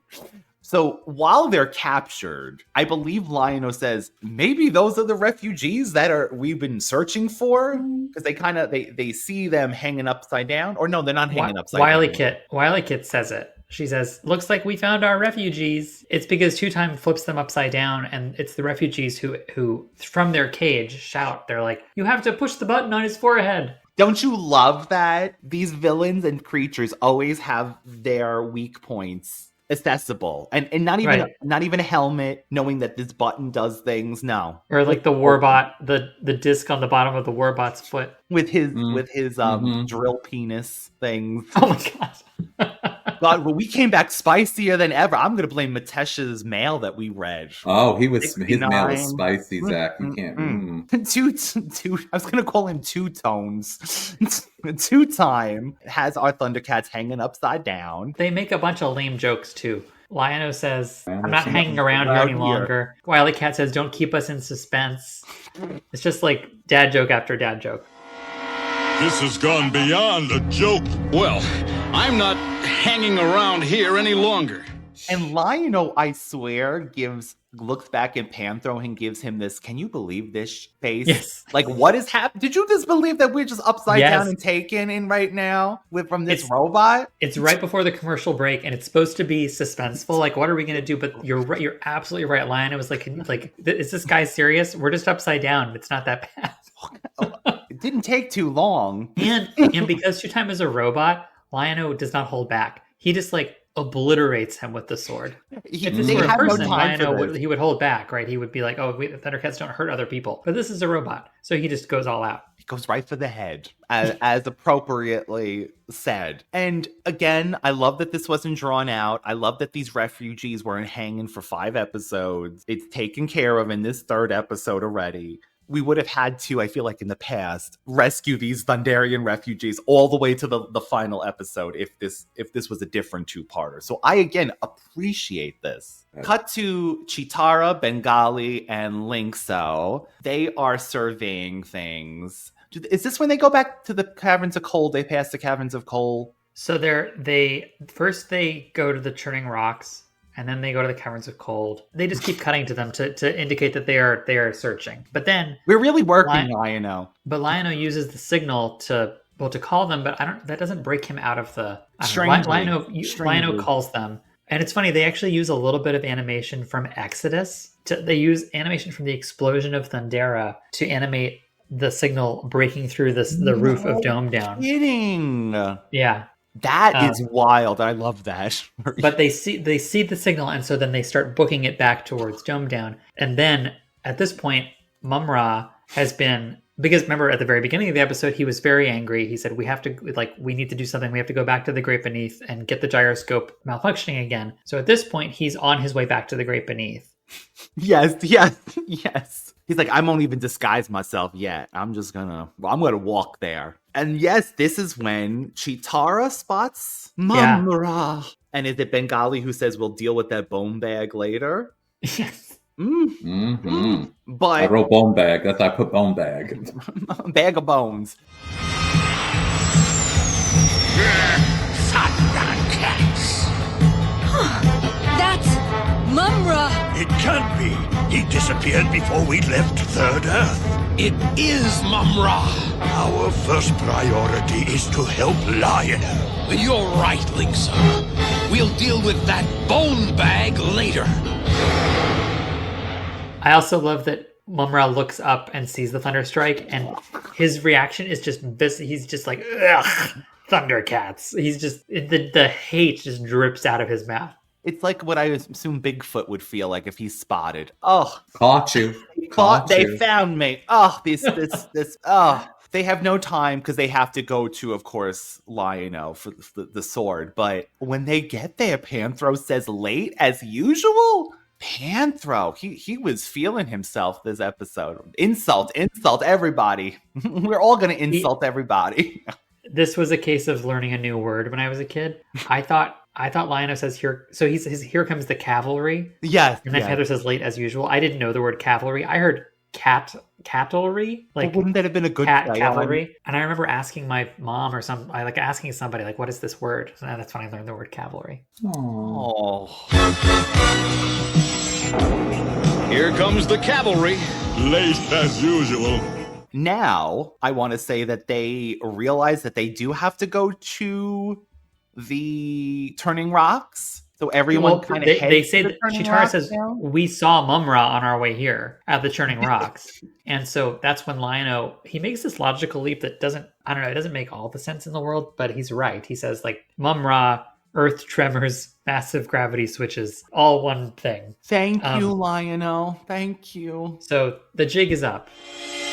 This new Thundera is a strange place. Not as strange as it's going to be. We saw Mumm-Ra on our way in. Mumm-Ra! He was at the Churning Rocks. Are you thinking what I'm thinking? Mumm-Ra, earth tremors, and massive gravity switches. It fits. He must be doing it. I don't mean to speak out of place, Thundercats, but shouldn't we get out of here while our two-faced friend is still out of action? Linkso, Cheetara, and Bengali, take our friends here back to the lair. We'll go after Mumm-Ra. Thundercats! Oh! Again, I said this earlier, but not one of them were like, could it be Mumm-Ra? So I also like that Tor, like, this is where you would see some like Thunderian Thundercat societal differences. Thundercats! He says, forgive me if I speak out of turn, but should we get out of here before Two-Time wakes up? Yeah, I think so. I think you're right. That's where David Cat would have just killed Two-Time, been done with it. David Cat would have. So that's where I would have been like, I would have done the whole Buffy thing, the Giles thing. You know, Lion-O's a hero. He would never take somebody's life. He's not like us. Hey, we got a new ship. Oh, so well, maybe not because it's a polluter. But they head to the Turning Rocks to see what's going on. And we get some new music. We get like a new fun music transition that is really fun. It's also during the transition that Wily Cat does a cartwheel to like get out of the scene. Just totally unnecessarily, but really cute. Just needs to show off a little. Yeah, while the music does this fun charge towards the Churning Rocks. There they are. Jaga is back, and he has this kind of moment to himself, and he's like, she must not remember what did he say? That something about she remembers some things? He said, my spell must have been more powerful than I thought. She remembers nothing. She doesn't remember the false Thundercats. She doesn't remember him even being there. He's like, the roofie that I put in her red solo cup. Oh my God, was stronger than I thought. Was more than I thought I put in. I'd say this is probably because she has been alone for so long that, this is a bleep in her system. She's just like, So he does it again. He puts a spell on her again. Much like Mumm-Ra does. Our cats, though, see this fake Jaga. So I'm assuming since they all can see him too, that's another sign for the Thundercats that, we can't normally see Jaga. Well, Lion-O uses Sight Beyond Sight and sees Jaga down there. So the eye is doing two things. It's showing him that there's the cavern underneath the churning rocks with the great beneath in it. But then it shows him Jaga, and he's confused. He's like, Jaga? I don't understand. And so the eye is like, fine. And it superimposes Mumm-Ra onto Jaga. You see those red ribbons hanging from Jaga's head? Those are Mumm-Ra. That's not a new look. He didn't go to any kind of festival. That is Mumm-Ra. I actually love this whole bit that Panthro takes the lead with this. This is a great scene for Panthro, just in general. It's a great scene. Who are these? These are the false Thundercats. From your looks, I see that you are a Thundercat, just like us. No! False Thundercats! We must destroy them! You must listen to me. He may look like Jaga, but that is Mumm-Ra. No! He is the imposter! Destroy him! We can settle this thing very easily. I'll finish you! That's not how Jaga would act. You are Jaga, aren't you? This is Lion-O, Lord of the Thundercats, and this is the Sword of Omens. The Sword of Omens? The Eye of Thundera? The source of the Thundercats' power? It is part of the Thundercat truth that the Sword of Omens cannot be used for evil. You know that? I do. Here, Jaga, take it.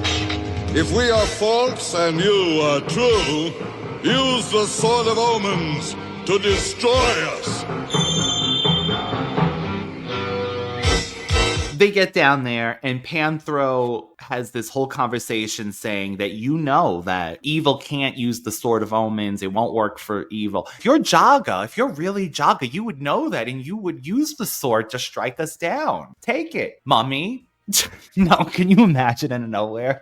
Biatch, take the sword. Lion-O is trying to speak reason to Jagara, and Mumm-Ra is just like, as Jaga, he's just like waving his arms and just losing his mind, like, no, don't listen to them. No, they're false. They're lying to you. But seeing the sword is actually what breaks the spell for Jagara. Like the Mumm-Ra's spell fades from her eyes when she lays eyes on the sword. That's right, because then she goes, the Sword of Omens. Yep. And then the spell goes away. Panthro does something else that's smart, which is he baits Mumm-Ra. He takes his nunchucks out and swirls them around sort of to antagonize. And Mumm-Ra gets feisty, and he says, "Oh, that's not how Jaga would act." Yeah. That is the start. That's not Jaga. They should know how judgmental he's become, though, in his last few years. Maybe he would have Panthro. He is unveiled, of course, to be Mumm-Ra. Yeah, he has to. He can't. It's a trap. He has to touch the sword. He doesn't have a choice. And the sword unveils the disguise. You think he's thinking maybe one point, maybe this time the sword won't recognize me. Oh my God. Maybe this time. Maybe this time. He's different. Maybe this time he'll stay. He also says he insults them, but he calls the new cat's lair, the lonesome cat box. Yes, your loathsome cat box. It's only a matter of time before New Thundera disintegrates, and you and your loathsome cat box will be destroyed. love this. Do Thundercats really use litter boxes? I mean, they did that I on don't want to what, think like, about that. that Robot Chicken show years ago. I think they made like a spoof where they're like using litter boxes or whatever. And I think Lynn Lipton and Larry did the voices on those. Yes, they did. The No, thoughts they have for all the bidets. bunglers They out have there. bidets. They are Oh my civilized. God, they have bidets. So Mumm-Ra Thunder says, bidets. all these superheroes on the toilet and not one Thundercat on the toilet. That's a callback to our meeting. When we met Peter Newman and his wife. Amazing. The story's on one of the episodes. In our Thundercats Ho review. So Mumm-Ra says that evil will prevail. Oh, because he has the regulator. He reveals we can't go without him saying regulator. So he pulls it out. He's I have the regulator. Where was he keeping this? And why was he bringing it around with him? Regulate this. That's what he said to them. I wanna say something. I was going to, because we always obviously do the bungler. I was going to say Mumm-Ra was bungling until there was a part of the episode in this episode where because he's been holding on to this frickin' regulator forever and ever and ever, but he finally discards the regulator in this episode. At the end of part 4. I think it's the next. Yeah, this is part 4? No, we're in 3 still. We're in 3 still? Yeah. We're at the very end of 3. He destroys it at the end of 4. Oh, okay. The whole time you get the sense that the regulator is the MacGuffin. Like, we're gonna get that regulator Yes. back, and then he destroys it, and it's like, well, shit, like things are finally getting interesting. Now what? But that's at the end of part 4. That's right. But what makes this damn regulator so special that she can't get a new one? That's a great question. And in the next episode, in part 4, we see them trying to make a new one. Bengali makes a new one. Yes, he does. We'll get there very soon. He says, But yeah, see if it that's will the end of fit part 3. now. So the place is in destruction is happening. Jagara is awakened. She meets now the Lord of the Thundercats. Regulator has been mentioned. And Mumm-Ra is flying high. He's so pleased with his plan. Evil But will then prevail. Part 4 starts, and he just crashes. I want you to find Captain Bragg's circus train and free the mutants. They can take care of Tygra and Pumyra, while we take care of the rest of those wretched Thundercats here on New Thundera. Go, boy! Shake 'em! I am so glad that they mentioned that there's 2 other Thundercats. I'm so glad that he didn't just go, you know what? That's Not all I have worth to it. worry about this one. Yeah, I'm so glad that finally he thought ahead of the game that maybe these 2 on Third Earth might cause a problem. Thank you, Mumm-Ra. You put your thinking cap on. He sends Mama to go get the mutants from Myrna's tour train. She's on her world tour still, and they must be working on the set because they have not been taken off this train still by But Bragg. there's no Lunatics. He's just bring like Yes. So what is that? Is that because the story needed to be wrapped up shortly? I mean, yeah, they couldn't be a real threat, so it'd have to just be the mutants. But like, why would Mumm-Ra think that the mutants would be capable of doing this? Thank you for bringing that up. And you brought up the Lunatics because that was my other thing. But then it makes it sound like he's just taking these mutants back and forth. Yeah, I guess they're like maybe that's what. Maybe the Lunatics just aren't in the lineup at the circus this week.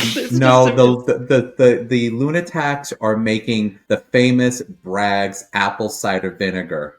Oh my gosh! Oh my god! They're making it on site on some planet. On way out back. Oh yes. My god! They're making Bragg's apple cider vinegar. Myrna Okay. is overseeing this, and they are actually there is a Myrna, and she is forcing them to make the famous Bragg's. And she apple can't cider sing. That's the torture. It's like the opposite. They use her music for torture. Mumm-Ra says, I'm gonna send you, Mama, to the train, and you're gonna be disguised as Mandora. Evil chaser. Now, I wrote they won't be able to tell the difference because she's always hostile and moody. So this is a perfect disguise for Mama.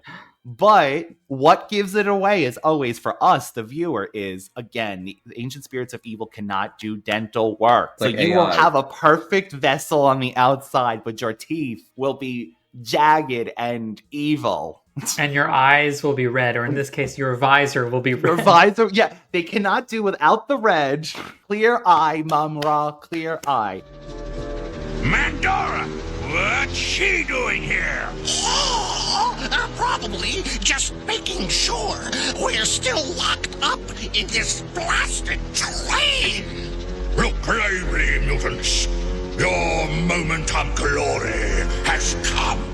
Disguised as Mandora, Mama goes on the side of Captain Bragg. And matter of fact, the mutants are like, oh, Mandora, she must just be on routine being a biatch again. But then she speaks with Mumm-Ra's voice and just freaks them out. He's like, look again, boys. They're like, oh, he's at it again. Slide's like, oh, he's in. Here we go. You know, it's Mandora, everybody. Tell him he looks really good in drag. Yeah, tell him gets really upset. We tell him his makeup. His face ain't beat to the gods. Really good. Fake Mandora goes to Bragg. And what the hell's the name of the bird? Cronan. Cronan, thank you. Because he's a crow. The plastic pickle. And it's so funny because it's not amazing. It's not written by Overguard. So these William Overguard characters, it's always fun to see somebody else write them. Yeah, Peter Lawrence says that in his interview for Hear the Roar. He says, like, part of what makes the 5-parters fun is to see how other characters get utilized by writers who didn't originate them. And it's also part of what makes the show, I think, as weird as some of Overguard's characters are, the fact that they become so ingrained in the world of the show. You're right. Is what part of what makes the show so special. And Mandora and Bragg both are examples of that. And Mandora, and it's so odd because we always say when William Overguard comes on, he usually uses his characters, right? Like he'll bring the Mandora back. But yes, having Peter Lawrence use Mandora, use Bragg. I mean, I guess you had to because they're on this train. But yes, I think it is interesting though as well. The whole thing, she's doing a routine checkup or something on the train. A freight check, but they don't have freight. Like they're a circus. They're train. like, oh my God, does this woman have anything better to do? Like Bragg is like, oh God. Now I want to say we cut to Third Earth. Pumyra and Tygra, they are alive. Pumyra, we speak your name. We are so sorry they did this to you. We are so sorry you were abandoned again. I have yet to read it, Zack, but Matesh sent the UK annual where he had told us that Pumyra has this whole thing about animosity being left on Thundera originally. But we have to get to it because I love that this is part of her character, even in the comics. I like to think that she demanded. She's like, if you're going to leave me here, I get the lair. she spoke for herself. I love that. I hope she was forceful about it. You're right. Like, you're going to abandon me again? Give Tygra and his fruit the Tower of Omens. What did you call him? And his fruit. And his fruit, meaning. And his silky fruit. Oh, God. Calling Tower of Omens. Calling Tygra. Pumyra calling Tygra. Pumyra calling Tygra. Tygra responding. Come back. Unidentified vehicle entering Third Earth airspace. We should have an image. Now.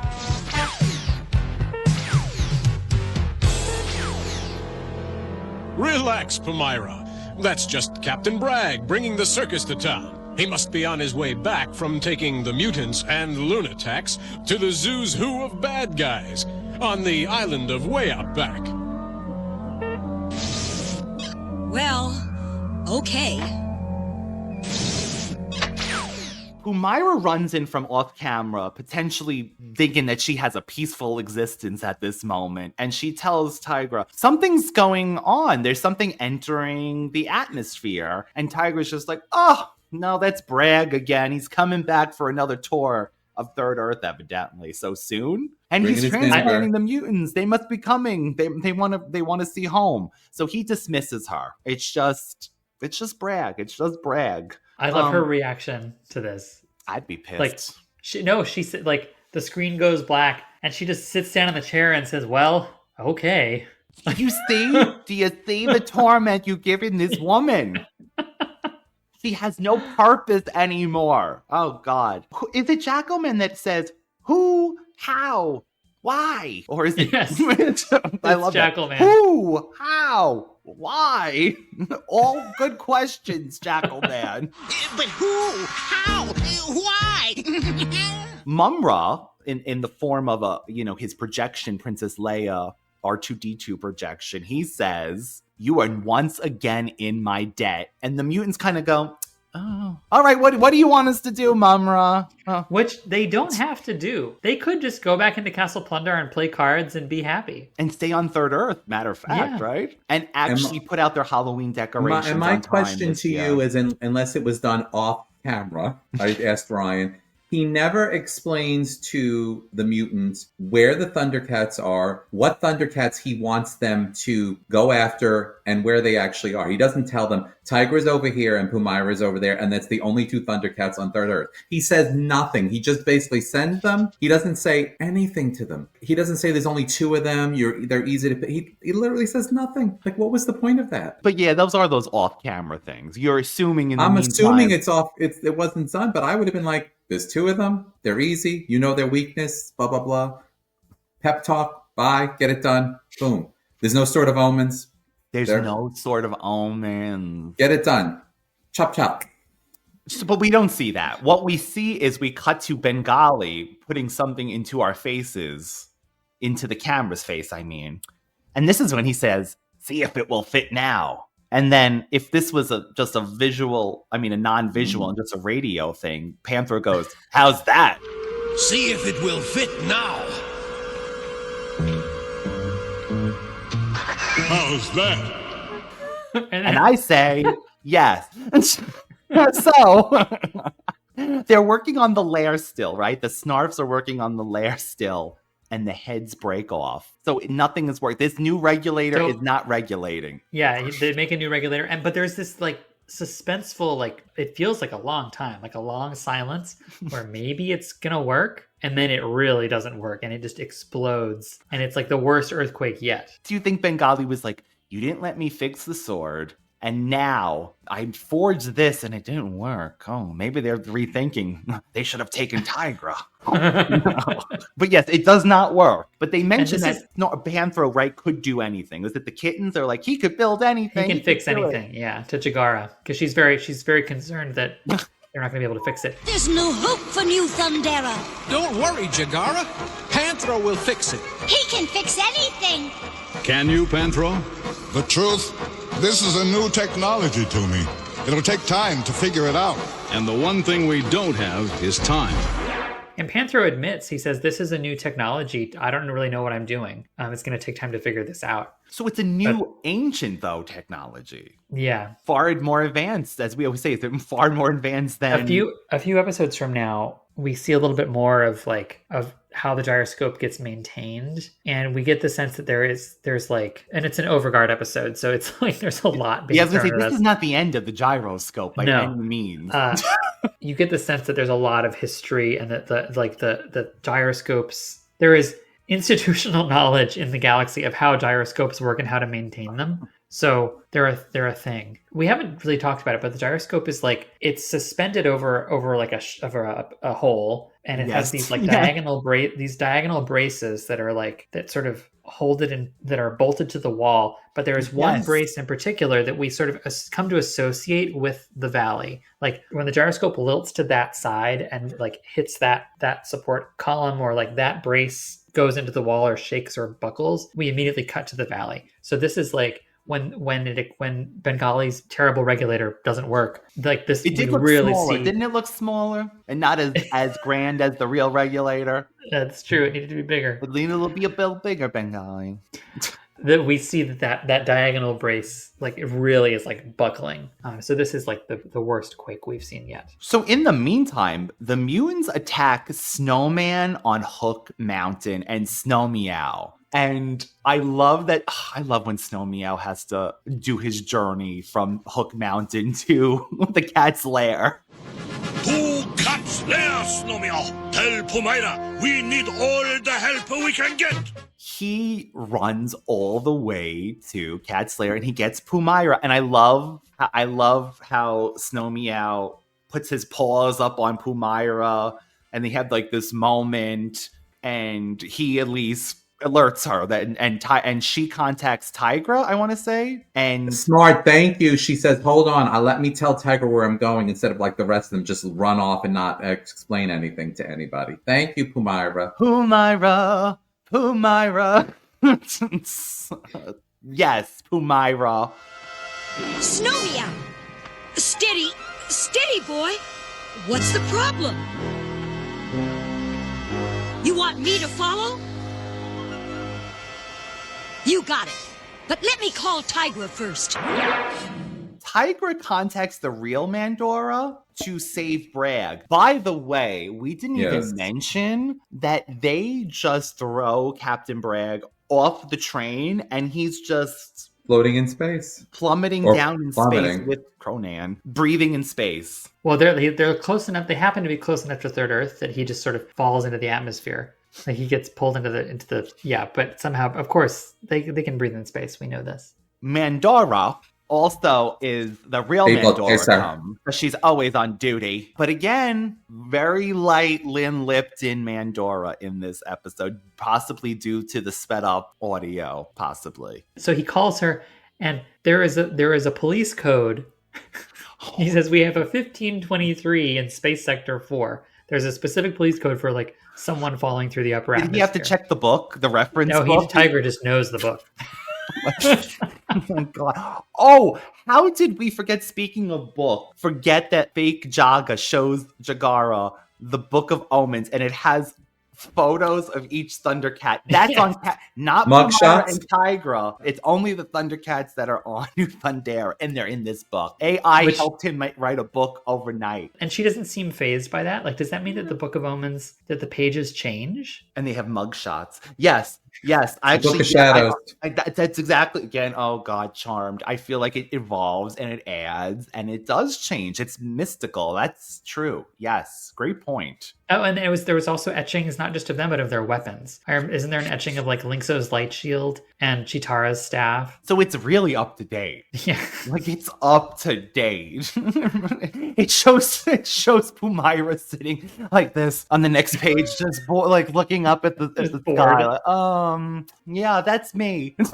Underneath it says fake doctorate degree. I want to say that we do cut back to the lair being worked on and things are floating again. Snarfs are flying, heads are rolling. Literally, the lair head itself comes off its scaffolding and crumbles apart. And this is where Snarf gets trapped, stuck in the ruin underneath the giant like nose part of the lair head. Which, depending on how you look at it, could be a giant bosom. Or booty cheeks. Or booty cheeks. Look like booty cheeks. And Snarf was in between the booty cheeks.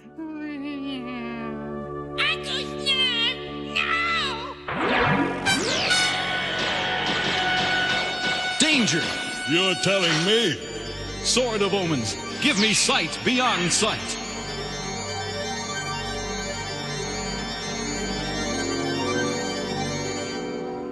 The lair has disintegrated, and Snarf's pinned in the ruin. Do the best you can here. I'll be back. This is actually really dramatic, and I love this scene in actuality. All jokes aside, it's drama because the sword. Yes, finally. The sword goes nuts. The sword, the sword senses danger. It and it, lights up. It's like going crazy. And Panther even remarks on it. Lionel says there's danger, and Panther says, "You're telling me." Lionel sees that Snarf is in trouble and drops everything. He uses the sword to contact the other Thundercats to rush to the lair to save Snarf, but also to like stabilize Snarf. Like the signal envelops Snarf and like boosts him, gives him a little boost of strength, and like wakes him up. Snarf would have been crushed at this point. I mean, this is the biggest boulder you could throw on somebody. Were we not laughing hysterical in this drama when Lionel says, "Get on this beam, Chitara"? He says, "Just get on this beam, Chitara. That's what's gonna do it. Chitara's gonna jump on this beam and she is gonna blast that rock off." Snarf! Lionel! Hang tough, Snarf. We'll get you out. Chitara, over here! Get on this beam! I wrote Lionel growls and lifts the car off of his child, much like a mother would when she needs it. He got that mother strength. Well, it's also like someone shoves the power ring into the thing on his back and his eyes light up. Probably Panthro at this point. So, like his right. It's actually it's really, I mean, it's a little melodramatic, but it's really, really touching. Like when because we skipped the fact that Lionel like makes the sword grow to like an unspeakable length. 6 feet, flies to the lair, And when he lands, he sees Snarf and just like, you can hear it in Larry's voice. He does a really good job of just like, just really strong feelings, just despair. And again, a show like Thundercats, we have seen this so many times, the love that they both have for each other and the love that he has for Snarf. It's very, that's why I always say, like, when people hate on Snarf, I'm always like, the main character adores Snarf. He loves Snarf. This is the drama. I love it. And he does, but he winds up basically doing it all by himself. Like you see his Wasn't muscles, the beam? like Chitara's beam. Chitara's beam doesn't do shit. But you see his arms, like his biceps, like grow, and his eyes light up, and he roars. And then we're back. Lionel he does tell Snarf. Snarf tells Lionel to give up on him. By the way, but no, he will. Oh, not. I forgot that. Really? I swear I wrote that Snarfer says it's no use, Lionel. We'll never free Uncle Snarf. Oh, maybe that's what it is then. But I don't know. I thought maybe he said, but I could be wrong. That I think he might have says, don't worry, like something like Lionel. It also gave me like like he's like stuck, like we'll get you out. It reminded me of Winnie the Pooh stuck in the hole. Now I wish he probably wishes he was stuck in that hole as opposed to this. happy Snarf is saved. Bragg is still free falling in space, I want to say, and Mandora rescues him. And is she the one who says, I like the way you think, Bozo? Yes, she calls him Bozo. Well, because he thinks it's still Mutt. He thinks it's still Mutt-Dora. Mutt-Dora. I like that, Mutt-Dora. And so it takes him a beat to be like, oh, you're the real Mandora. And that's when she says, I like the way you think, Bozo. You're the real Mandora. I like the way you think, Bozo. Now hold on to your hat. Have you not seen my teeth? These are penile planet top work. So cut to the mutants, I want to say.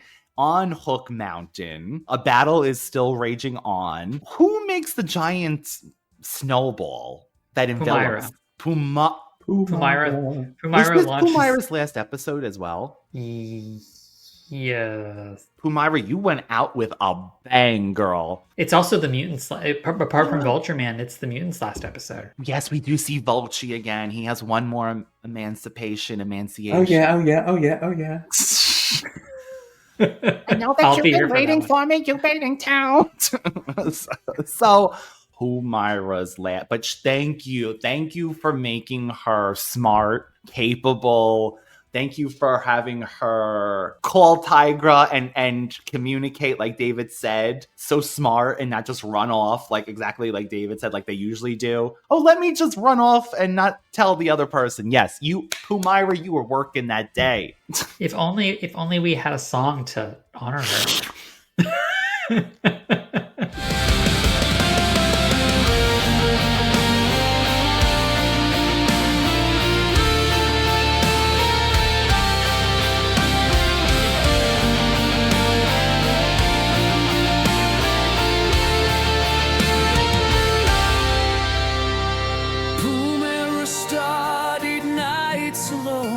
Her scrolls and screens her guide.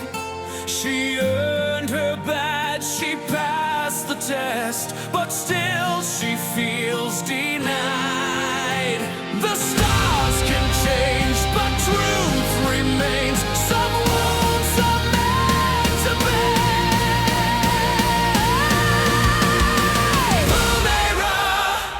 Pumyra, she got a degree online. When Thundera blew, she lost it too, but now she's doing fine. The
left on third earth alone.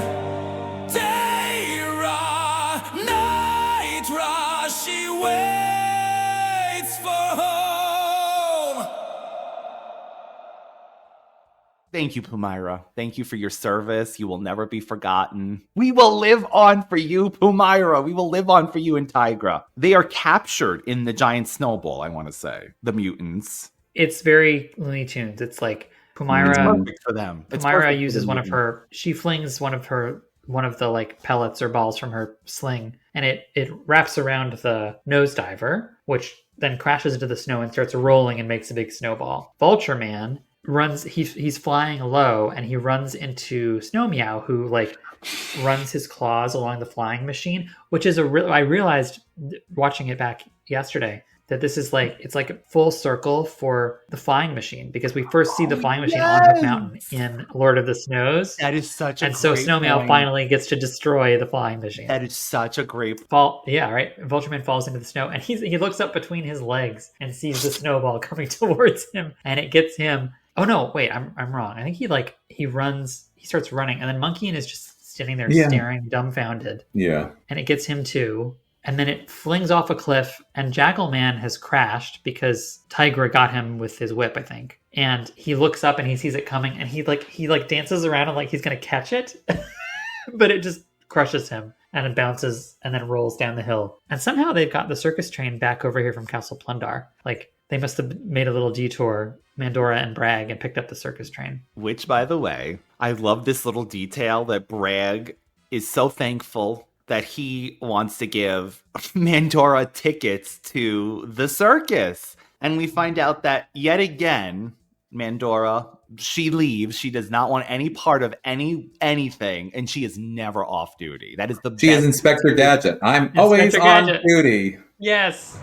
I believe these creatures belong to you, Captain Bragg. 1,000 thank yous, dear lady. I make that 1,001. Permit me to offer you free and complimentary tickets to Captain Bragg's Circus. Perhaps one night when you are off duty.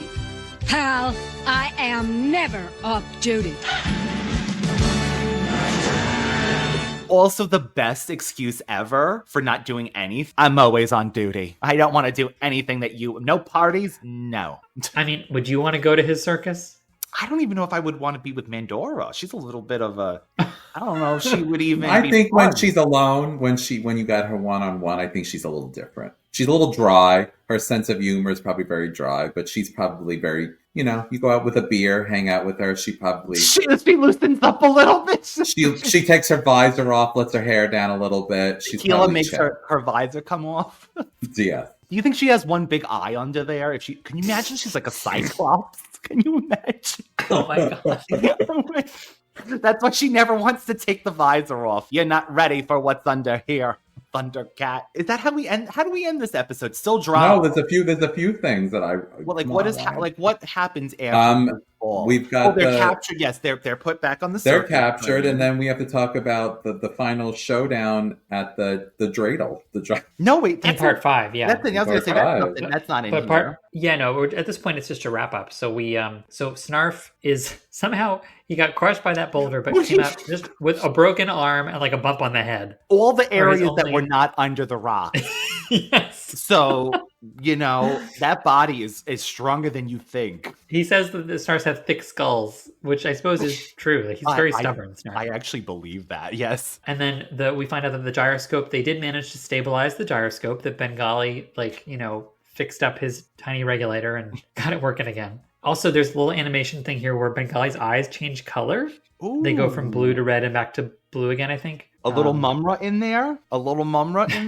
But everything seems calm. But of course, then we cut back to the pyramid. And David, this is what you were alluding to earlier. Mumm-Ra finally, instead of just teasing that he has the regulator, he destroys the regulator. And so the stakes are finally higher. Then, Thundercats, you Thundera is a lost cause, because you will never recover in the Regulator.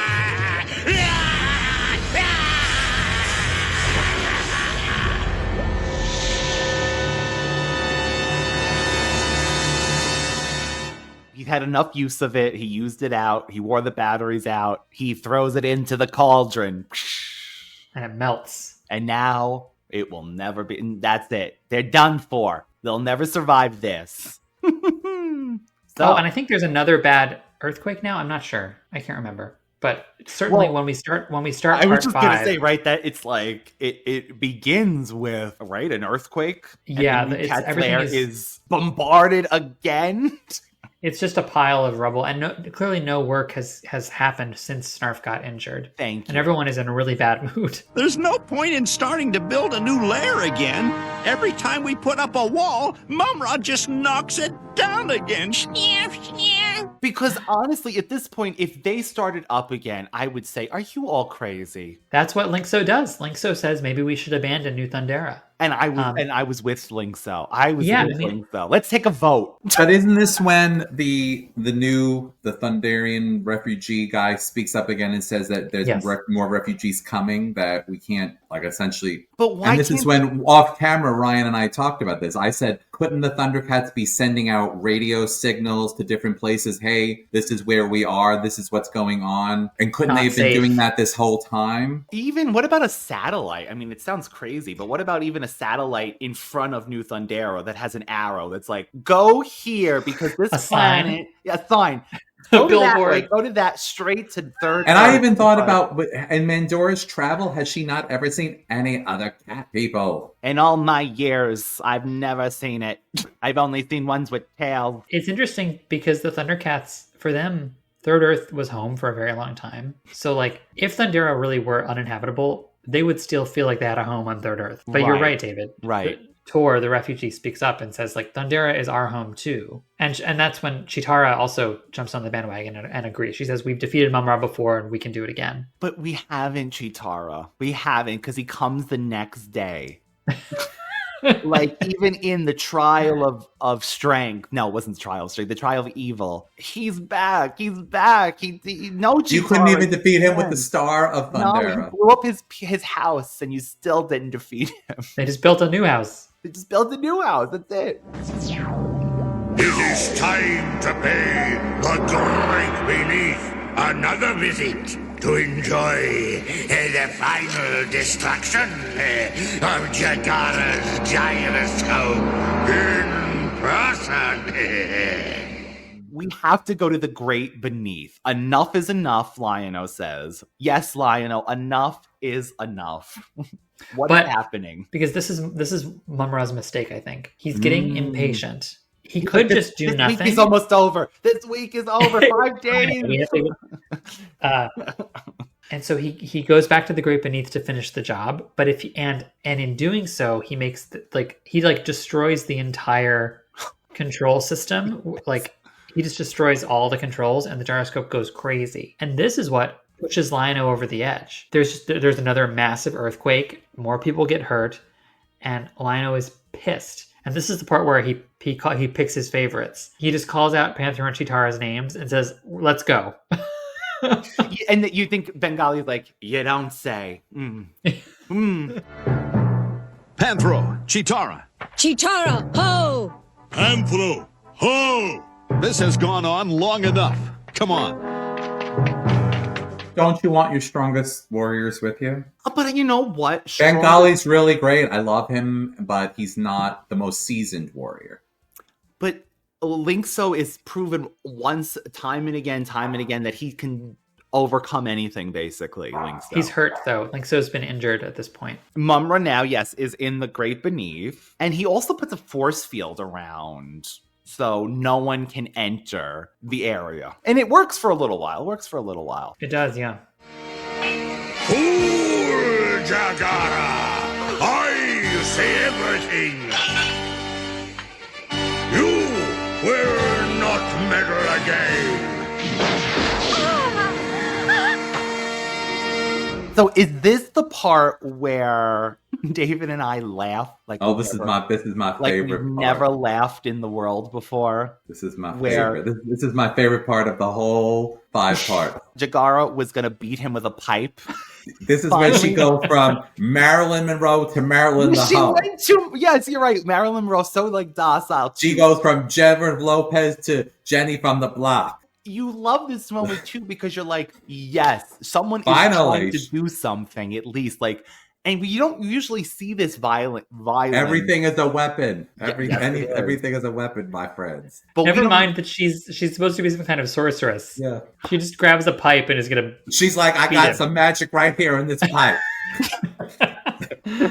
It's better than the sorceress when I can't hold him any longer. He like that. We don't get any of that. But the pipe, Grayskull any longer. I really wish she would have got one good hit on him. At least that would have made me so sad. I would have been so satisfied. I could see everything. He catches it. But it winds up being a very important pipe. Yeah. It's like Chekhov's pipe. It was a very important pipe for me because I was glad that she swung at him with it. She redeemed herself after everything that she put me through. Eureka in her castle. I believe there's more drama with her that we haven't seen yet, I want to say. Our cats arrive on the outside of the Turning Rocks. And everything is going crazy. Like volcanoes are erupting. Trees are being uprooted from forests and flying into the air. Like water spouts are rising from the ocean. It's just like bedlam. Lion-O says, is this when he says, guide me, Jaga, I need your guidance more than ever? First Jaga just appears in the Whisker, thank you. Or in the Thunderstrike. Finally shows up. Thank you, Jaga. The real Jaga. What was he doing? What was he doing this whole time? Hanging out, him and Wizra doing a craps game or something? What was he doing this whole time? Let me tell you. Playing spades? What was he doing this whole time? But he also he couldn't show up and say, that's not me down there. Lady Gaga, Jagaga, whatever your name is. Not me. Radio Gaga. He could have just shown up and cleared the whole mystery up. You're right. Oh, someone's impersonating me? I gotta set the record straight. There's a false Thundercat. We had some good times, didn't we? Remember that one time when we made the gyroscope twist and turn and it wasn't because the planet was in trouble? Remember? When we started turning, we got it turning. Jaga! Your power lies in the Sword of Omens, Lion-O. In the Eye of Thundera. The Eye of Thundera? Take the Thunderstrike as low as you can, Panthro. There's also this moment where Jaga has a sorceress moment and he appears in the stone, the Eye of Thundera. Like, I've never seen him do that before. And that's so like, He-Man! Adora. Adora! Appearing in the stone of the sword. Adora! Yeah, so Jaga's like, just use the eye. Your power comes from the eye. So first, it gets him through the force field. Say, Jaga. I would have said, you don't say. If I was Chitara, I would have screamed. Lion-O! But shouldn't we be? Isn't Lion-O the one we should be smacking our heads over? Yeah, I mean that's the truth. That's why. Jaga's giving obvious advice, but Lion-O needs the obvious advice. After all, so long, he was doing so good. Lion-O. He was so on it, but he still needs that once in a while to make Jaga feel better. I think Jaga appears in the eye and tells him call on the eye. It won't fail you. And then it transports the new power for the sword. It can teleport Lion-O into the Great Beneath. Instant transmission. He's Goku now. Great moment, though. I love the visual of Lion-O sticking the sword in the stone and this whole visual of the lights that coming over him. Great visual. But no sword. It's also a beautiful new music cue the entire time. From the moment he jumps out of the Thunderstrike until he teleports is brand new music that it's great. One day maybe they'll do the gem treatment where they finally release the instrumental scores as well, which is crazy for me for 40 years later, but yeah, there's hope. If Gem is getting the scores released, Thundercats needs a orchestrative Haven't you seen online some people like unsanctioned by the property, but I've seen people doing. Yeah, I mean, yeah, we've used them in our background music too, but I mean like a real release of even these scores, these ones that we've never heard or we've only heard parts of them. Yeah, because the season 1 music is out there, like those tracks got illicitly released, but yeah, the season music from the later seasons has never been like the actual recordings have never made their way into the public, or even full versions of the Snarf theme, because there's so many different, like we have there's so many different versions. What about the I want all of it. Yeah, I want it all. You love it. You love it. I love it. I love it. All of it. So Lionel is unarmed at this part when he appears inside with Mumm-Ra, and this is it. He thinks this is going to be their final battle. He-Man. Yes, Mumm-Ra. Lionel, Lord of the Thundercats. So, it comes down to you and me, one-on-one. The power of my evil pitted against your female goodness. Free Jagara and restore the Regulator, Mumm-Ra. Oh, and how will you compel me to do that, Thundercat? You had to give up your little toy sword to enter the great beneath. You are unarmed and at my mercy. This time, you have bitten off more than you can chew. And he immediately clocks that the sword is missing. He says, "You've bitten off more than you can chew." Another expression I learned from Mumm-Ra. I remember as a kid thinking like, oh yeah, I know what it's like when you like put too much meat in your mouth and can't swallow it. Bitten off more than you can chew. I just realized what that sounded like after I said it. You know, we're going with a theme this week, Bunglers. Looks like there's more than one hoe in this recording today. Eeny, meeny, miny, ho. Ho, ho. So, Mumm-Ra. Ho, ho, ho, ho. Yeah, that is why Lionel had to do the multi-ho action this week.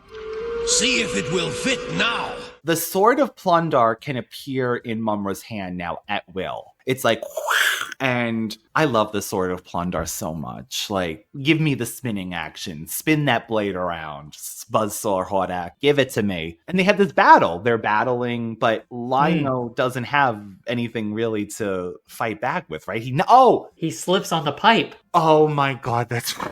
She didn't put that away. She thought she was helping, but she wound up. So he ends up falling into the gyroscope. It's just dimension? like a shaft that goes all the way to like the center of the planet. I feel like it's just like a deep neon, neon green laser light.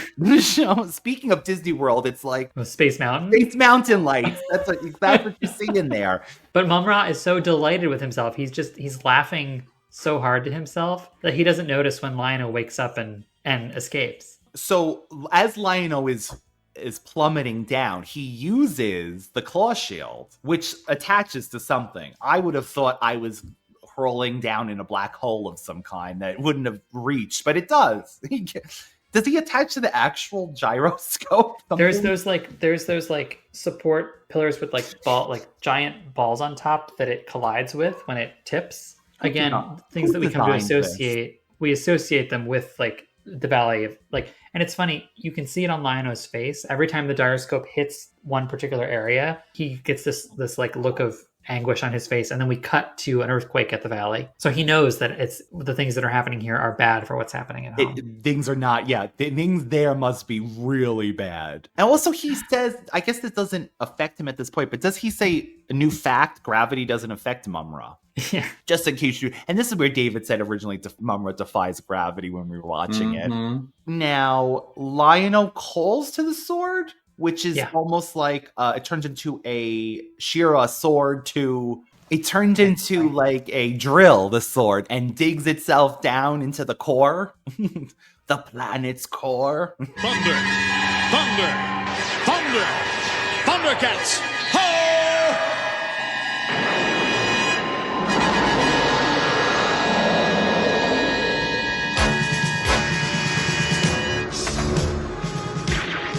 Thundercats! Ho! Ho!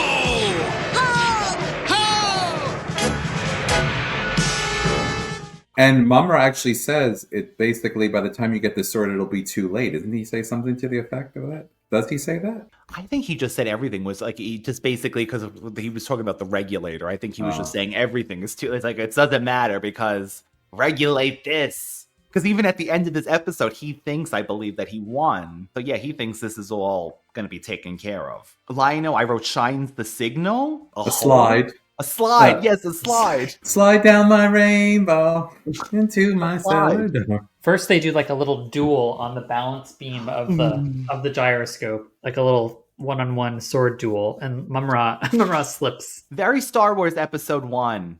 Darth Maul, Obi-Wan. Duel of the Fates. Duel of the Fates, yes. This sword, I also wrote here, the sword, when Lionel gets it, does look 6 feet tall as well. It's very long again in this scene.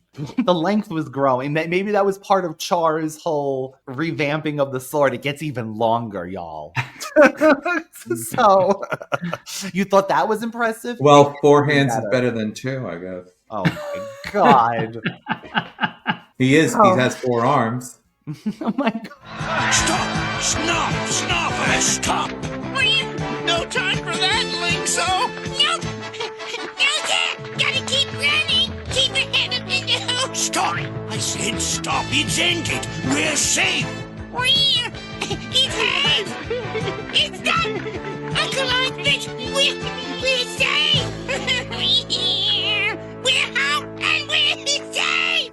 The other moment that makes this part 5 my favorite out of the whole 5, we said it earlier, the pipe, but also cut back to the lair area where all of the Snarfs are running like the last unicorn. And Snarfer and Snarf are running and pulling Linkso in this field. It makes me laugh so much because they're like, let's get the hell out of here. And they're pulling him and they're just running, holding his hand. I love it so much. I just love it. I love this scene. That they're like, we're not leaving you, Linkso. Not this time. Not again. We're not leaving you again. Don't worry. He's like, you can't blind me anymore. Don't worry.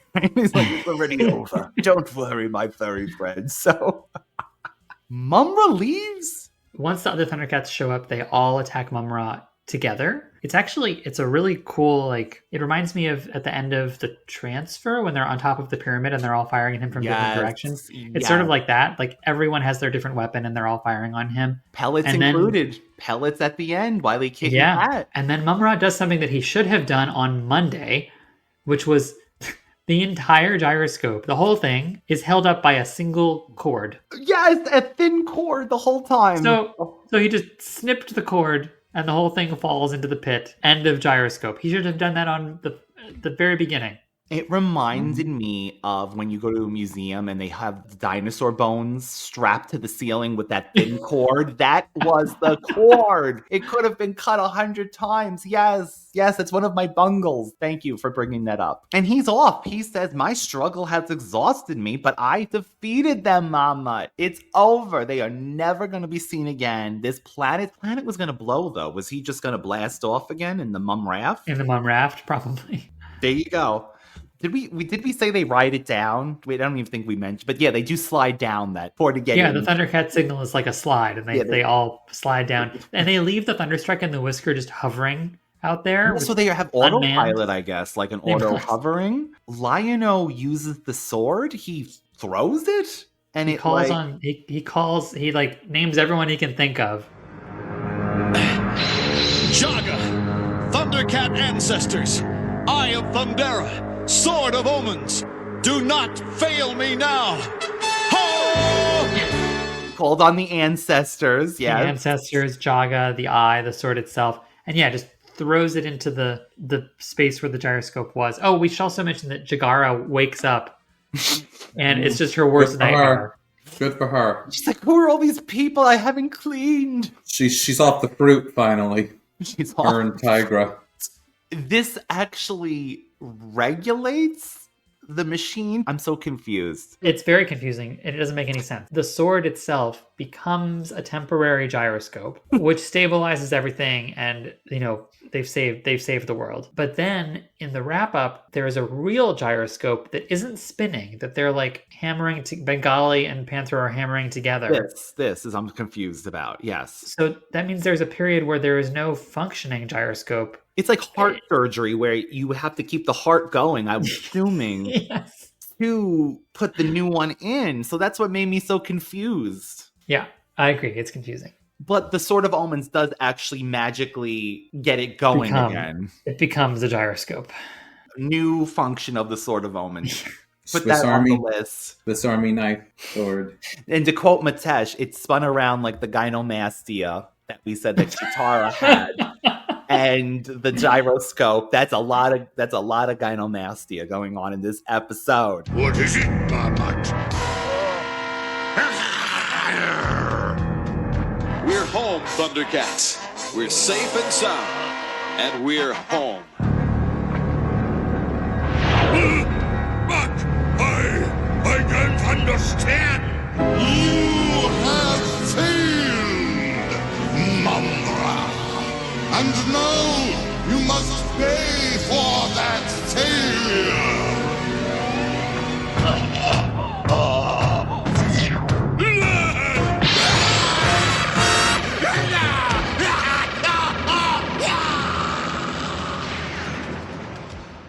Like we said, Mumm-Ra believes he has won. That's it. The ancient spirits instantly tell him, you have failed again and you're going to be punished. What is the sense of this? What is the sense of going through all of this? They blast him to bed. You bring him back. So are the ancient spirits now that we're just like, it's like an abusive relationship in reality. They break up for a day, 2 days, 3 days, and then they're back to their toxic relationship. They really punish him. We've never seen something like this before where they cook him for a bit. They shoot fire at him for a while and then they shove him into his sarcophagus. But we've never seen them punish him. Not like that. They usually just kind of blast him into the bed. Now he's been fried and then put to bed. I remember when I was a kid, the last episode I had on tape was Screw Loose, which is 4 episodes from now. I thought that was the last episode. And so I took this moment and looped it and spliced it together to make it even more painful and longer, and stuck it at the end of Screw Loose to be like a proper punishment and goodbye for Mumm-Ra. You were splicing tapes together. I love the ingenuity. Oh my god. 2 VCRs, yeah. I'm assuming, right? A VCR and my camcorder. That was another, oh my god. That was another, the good old camcorder, yes. Because the camcorders were the size of a VHS tape, Bunglers, back in the day. You did it! The new gyroscope works! You and the Thundercats have saved New Thundera! No, Jagara. We did not save New Thundera. We owe everything to the Sword of Omens and the Eye of Thundera. And for as long as we are entrusted with the Sword of Omens, we have the power to fight evil wherever we find it. Thundercats! Ho! Thunder, thunder, thunder, The new gyroscope is in place. The sword is stronger than ever. And New Thundera is saved for the moment. And they give thanks to the sword for saving everything once again. Give thanks to the sword. Snarf might never be again. And War Wound? What War Wound? This would be the biggest War Wound. What War Wound? He's ever suffered in his life. My God. Linkso chasing behind them, when everything stops, there's this nice reversal of he tells them to stop and he just picks them up. Yes. In their tracks. Yes. And he says, it's over, we're safe. And then they all celebrate. It's the feeling too. Again, Chitara and Linkso, those feelings that they get. I love that he felt the rumbling. Just to on our host scale, the 5-parter as a whole, out of 5 hoes, Bunglers, if you're new here, we usually rate the episode on the host scale. I'm giving this a 4 point. You know what? Maybe I'm going to give it a 4. A solid 4 out of 5 hoes. Because I will say, new location, exciting new adventures. Like Zack said, this sets up the last season and the next upcoming season, the new location, the new lair, the refugees. I think this set up the plot really well, fast pace in the sense that, again, we're not here, we're not there, we're not gathering 50 million villains, the Rat Star, this, that, cross path, trading people back and forth. This was straightforward. I think it was great. It was a solid 5-parter for me, especially our last 5-parter of the series.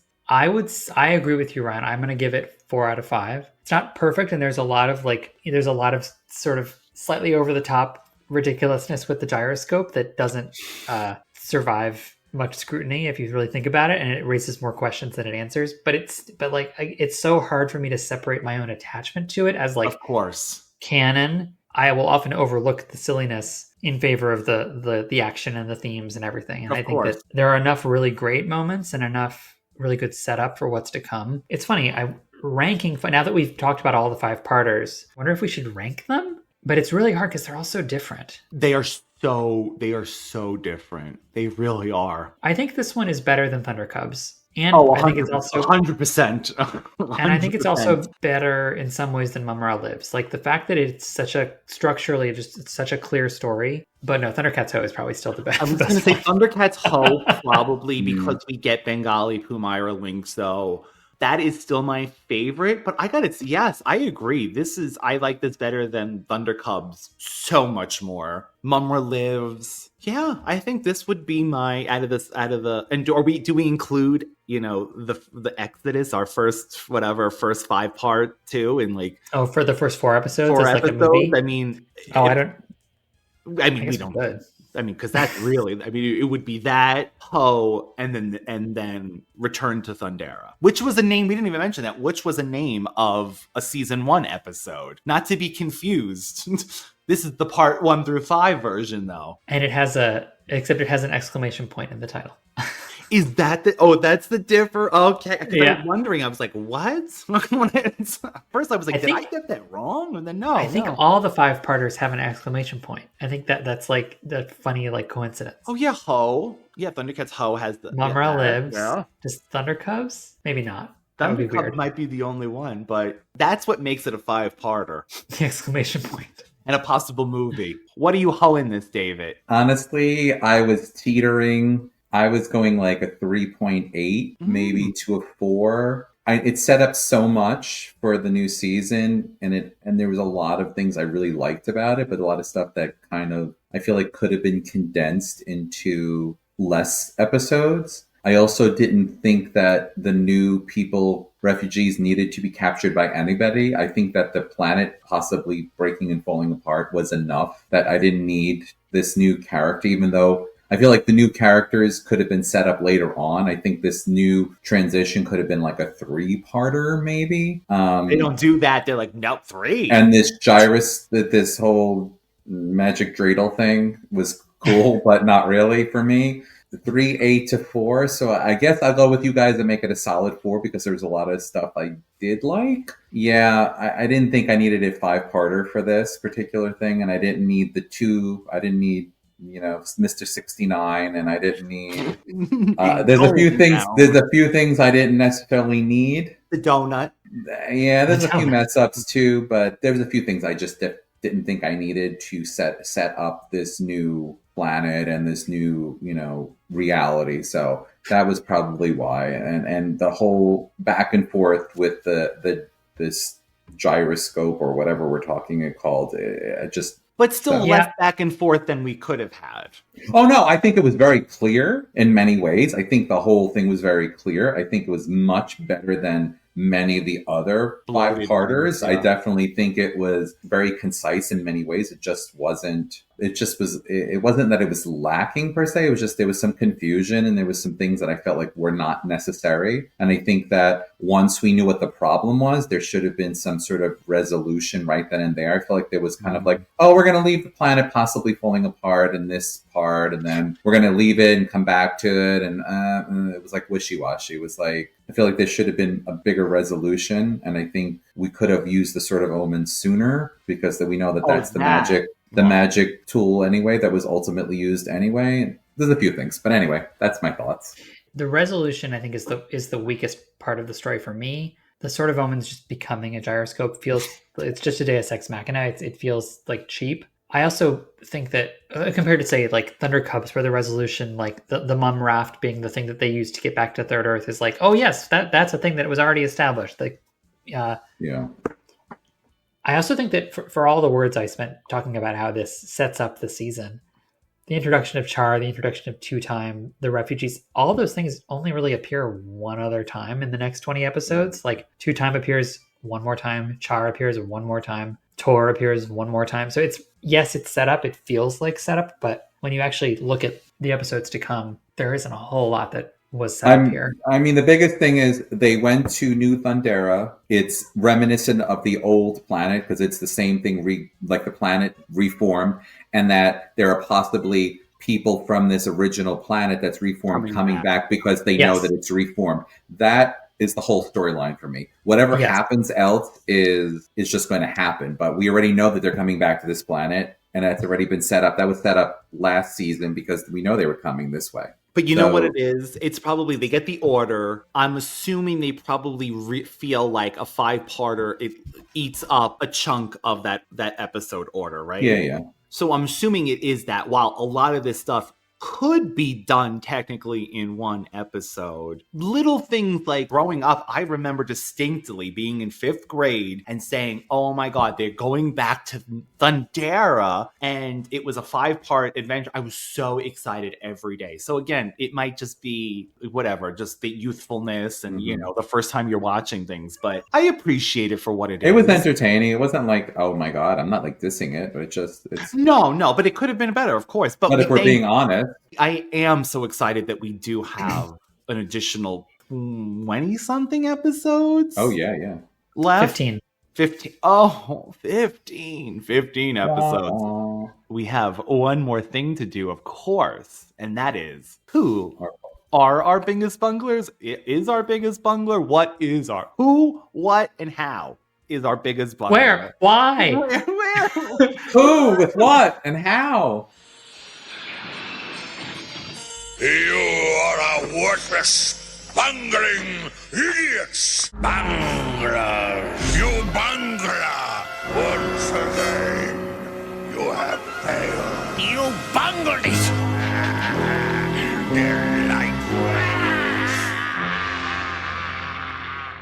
So we were talking how we were going to do it, and we did mention general bunglers as we were going through it, but... I have some bungles along the way that I think are worth saying, but then I think there is maybe one biggest bungler for the whole story. And is it Lion-O? Not for me. No, not for me either. Mumm-Ra? But I think for the first ones I really had a visceral reaction to were, it was in part 2 with Snarf. Lion-O and Cheetara were gonna die. It was bad. And he didn't just radio the lair or try to fly the feliner. Like his whole approach to try to get the sword back to Bengali was just so dumb. And then Groon also for not taking the sword with him. I mean, not that I'm rooting for them to die, but Groon really should have known better. The sword is sitting there. Take it. Especially being a former Thundercat. I had too much fun doing that. That's really good. Thank you. I feel like I have to fill my mouth with stones. You feel that's the feeling you do. I don't really have one for part 1 because it's just part 1 is so much just setup. It's just the setup, right? Maybe Lion-O for not using sight beyond sight because that is mine. That is mine. Clearly, the Eye of Thundera, like doing the Thundercat signal, stopped the earthquake more or less within like a minute. So I want to know why. Like he says, we'll put our trust in the Eye of Thundera, and he does he hoes, and the signal goes and does something, and then the earthquake stops. So why wouldn't you? Yeah. My whole thing through this whole 5-parter was over and over. So many times I said, sight beyond sight. But again, I know that could be a crutch as well, and then the story wouldn't progress. So you have to look at it in a storytelling sense. So, but sight beyond sight 100 times in every episode, I would say, or use the sword. And then the whole thing with Jaga and Lion-O when he's like, the Eye of Thundera is your like, come on, like, I get it, but things at this point, he is the Lord of the Thundercats. He is beyond capable. we've seen his growth. So like, Lion-O, you don't know that the Eye of Thundera at the end of the day is gonna, you don't know that that's your everything, you know, like, I don't know. And then Mumm-Ra, destroy, like David said, destroy the gyromancer. The Regulator. The gyromancer. Yes, destroy him too. The gyroscope. 20 times I did say that. Like, why are you holding on to it, Mumm-Ra? Just like, what was it the last time we had a whole thing when we said he could have put the thing in his sarcophagus? Was it the Sword of Omens the last time? Like, he just keeps these things. Like, or let Mumm-Ra play with it instead of like. Oh yes, and keep the Thundera, bury it. Yeah. So eat it. Eat it, even. That's right. I have for part two, I didn't have one for part one. Part two, I had bungling was continuing construction, even though there was active earthquakes going on, because I would have tried to figure this out first, because you don't build during active earthquakes. You should probably figure that out. One, Groon leaving Cheetara and Lion-O and the sword, because if we're gonna do it, let's just do it. If you're gonna kill them, just do it. Never leave anything behind. I'm not rooting for him, but he killed Snarf. So what would be Lion-O and Cheetara at this point? Just kill them. I know it's a cartoon, and I know that that's not what this is the setup for, but in reality, he's a brutal, murdering. I would have just done it and been done with them, not leave them for chance, because other Thundercats could have come and rescued them, and I would have taken the sword for sure. And then Snarf, obviously, for not taking a ship and getting back quicker. So those are the bungles for part two for me. Do you have any for part three? I do. One. I have Lion-O for not using sight beyond sight to not only find the survivors, but for everything. So not using sight beyond sight. I actually wrote Mumm-Ra for part three. It looks like Bungler. Why did I write him? Maybe for like not doing a better job hiding. Like they spotted him, and then the jig was up. Once Cheetara saw him, that was it. Yeah, because usually he transforms into the person before he goes to wherever he's going to. Yeah, he was just kind of like, oh, I'm going to walk up on here and then transform. Yeah. That's a bungle. That's a bungle. See? There you go. That's a bungle. Yeah, because if they had not figured out his involvement and that the Turning Rocks were an important location, they would have remained in the dark. Yes, 100%. Unless they used sight beyond sight. Which was another bungle, like I said earlier. Part four. I wrote Slithe, specifically on the Third Earth side of the story. I feel like the idea of, we're going to attack their allies first, and then there will be no one to help them. When have allies ever come to their rescue? Exactly. Isn't it always the other way around? Exactly. He wasn't in it. They weren't in. I think they wanted to go back to the circus, honestly. I think they were getting better food, maybe. They want to go to Dumbo Circus. Slithe was cooking again, you know. Maybe this is better for them. This is better for them in the long run. I wrote Tygra for not listening to Pumyra when she said there was something coming. He was just kind of like, oh, there's Captain Bragg and that damn train. I put mutants bungled for not just attacking the Thundercats. Why did they have to go on this like complete like rager to go against every single ally? It made no sense. It was ridiculous, because that's what I was thinking. They were going to systematically go through every single ally that was done. And Lion-O for not using the Sword of Omens just to lift up the lion head that was crushing Snarf, even though obviously it all turned out in the end. It made no sense. The Sword of Omens could have easily picked up a boulder. Evidently his muscles though do that without. I get that, but and it all turned out well in the end, but he could have used the sword to levitate a boulder. So it's not really a bungle, as more of like it could have been done without the drama of having to break Cheetara's back pushing down a steel rod. So I love that was what was going to do that. That was going to move mountains on this beam, Cheetara. So that's mine for 4. 5. I think the bungle is that gyroscope fake Sword of Omens. For me, riding the gyroscope Sword of Omens thing and then showing the next scene that it's not moving and it's just installed, like we mentioned. To me, that is so crazy. Although at this point, how can I not accept it when everything else has happened and the planet reformed and cans appeared from the original pollution? Whatever, like, so I guess why not? Tin cans survived. I said Mumm-Ra for part 5, and this is also like Mumm-Ra in general for the whole thing. I feel like he had the element of surprise and he took too long to just take care of the gyroscope. The fact fact that he could have snipped it at the top the whole time. 1,000%. That would have been the end. 1,000%. That little string. That little string. The museum strings. I have like 2 for this. I have part of it, the Sword of Omens, for leaving Lionel unprotected at the very end, like staying in place as opposed to not just going with him. When he transported, the sword should have just went with him, which is not really a bungle per se because it did come to him, but it kind of just should have just went with him. In its infinite wisdom, Mumm-Ra, did because he didn't take care of the thing to begin with, obviously, but that's throughout kind of the whole series. But he's not my ultimate bungle. Yeah, so I agree with that. I can when we do our ultimate. So for the ultimate bungle, I will say not using sort of sight beyond sight much earlier, right at the source of because honestly, I would just be, maybe it's me, but I would have became whatever at this point. Like I would have always thought, oh, something is causing this. So just look, their life so far has proven nothing is natural really at this point. Everything bad thing that's happened to them, I guess, besides, no, not even the planet. That wasn't natural either, because that was from the Sword of Plundar. So everything that happens to them is never like a natural occurrence. I feel like it's always evil. Check with the sword. So I mentioned Mumm-Ra already. I have another one, which is kind of like Ancient Spirits of Evil / Mumm-Ra. Like Mumm-Ra in part 5, he's like, everything on the planet will be flung into space. The gravity doesn't affect me, but you will be flung into space to languish for all eternity. Like, they have a spaceship. They can just fly back to Third Earth. Like, what?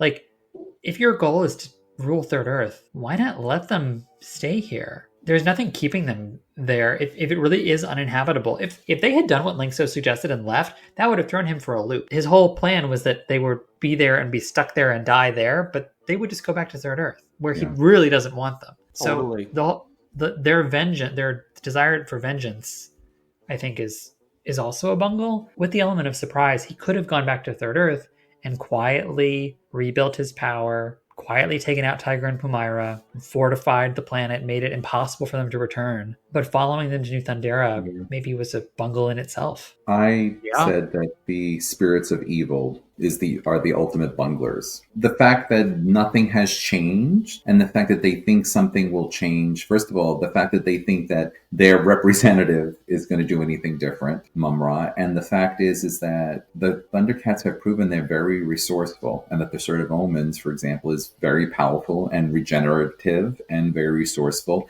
And obviously, the spirits of evil aren't as powerful as they claim to be, or is not as resourceful, because they should come up with something else. And they should, if they're so great and so wanting to really do this, they should come up with other resources or do something different. And this whole, we're punishing you, we're not, we're punishing you, we're taking it back. It's again, abusive relationship. It's like being a parent with my children. If I punish my children and then take back the punishment, if I take something like, oh, now you're not going to watch TV because you lied or whatever I do to them, and then I take it back, I'm not proving anything to my children. I'm basically saying whatever I say isn't really counts for nothing. So for me, I think ultimately the spirits of evil are either not as powerful as they claim to be. I do agree that as long as evil exists, Mumm-Ra lives, because in a sense, as long as evil, even there's a little sliver of evil, then that seed can always grow, right? So there's always, if there's doubt, that can always grow. If there's evil, it can always grow. But also hope can always grow. So there's like that kind of mentality. That's kind of the ultimate bungle is Mumm-Ra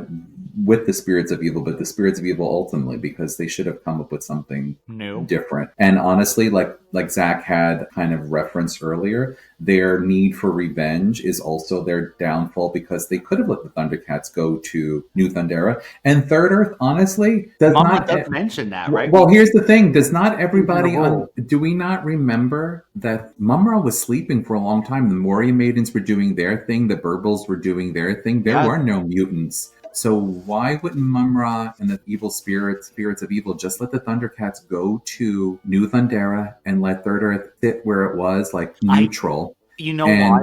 It was because they're revenge and they're petty bitches. That's what it comes down to. And this is their undoing. And this is also why the spirits of evil are the biggest bunglers, because Third Earth would have come back to its own stasis. I don't think so. You know why? Because they already changed how the planet is. They just made it like a government thing. They formed the Yeah, League that's of- true. But the living ooze would still be the living ooze, and this would still be that, and the Mumm-Ra would still feel that the good that was on the planet, and there is still Thundercats because they didn't get rid of Pumyra, and unless he continuously attacked Pumyra and Tygra, there still would be that force of good that he would feel, and I guess that's enough for him. Had they wiped it out completely, like he said, he wanted to go back to Third Earth. He mentions that he was going to go back to Third Earth and rule it, but if they took out the Thundercat, and again, even that's so, I still think that he made them, everyone on Third Earth, you know, they spread love and community and friendship, and maybe the Burbles never spoke to the Warrior Maidens before, but now they hang out, you know, like all because of the Thundercat. Yes, I agree with that. I think that it would have been certainly easier to go back to Third Earth and he could have released fracture people again. He could have released Groon and Mongor and send a plague and he could have. Did a million things at one time and sent pestilence to the Burble village to knock out all their food, and they could have done a million things while all the Thundercats were so far away they couldn't do anything about it. But I do think the planet would still have that good that whoever he feels, that sense of hope or whatever the hell it is. You get the sense that at the beginning of the series that the peoples of Third Earth are fragmented, and that it doesn't feel like a community at all, and that's what the Thundercats bring. Is that? But it's too late for that. So what was this revenge thing to go back to the other planet? I think it would take. He lives forever, so given enough time, I'm sure he could make it happen again. Like fragment everybody again, make them mistrust each other. Well, then just give everybody a virus and let them die, or outlive them. Yeah, or a virus, but outlive them. Maybe go to bed for a long enough, and then wake up in another century and go, oh, are they still there? Oh my God, cat people are everywhere. The Warrior Maidens, they branched out. They're dating cat people. Their Etsy store. Etsy has, forget it. It's taken over. It's a full-on pop-up now somewhere. My God, my goodness. By Jaga, was this not a long, informative, I hope, episode of ThunderCats? And fun. Oh my God. It's always so fun when you come, Zack, but oh my God, my mouth actually hurts from Well, if we're going to do it, we're going to do it. Let's do it. Bunglers, this is just the beginning. I really feel like this is going to be our celebration. There you go. Celebration season. This is going to be our season where we celebrate really the series and our bunglers, because we actually have so many of our bunglers coming back, and for the first time, like lovely Leah, after all these years, is now going to join us, I believe, on our next set of episodes whenever these air. Let's celebrate ThunderCats, the final season. We will try to give you all the bells and whistles before we finish 1985 and prolong it as much as we can. We still want to do some candy fruit this year at Christmas time if we can convince Zachra to figure out how to do that. You're gonna have a bake-off? Do a little cooking. Maybe Zack can walk me through and see the nightmare that I will create the doom gaze. And it won't be on purpose, let me tell you that. Sorry, the internet says that Pumyra is in Cracker's Revenge. So I'm just looking.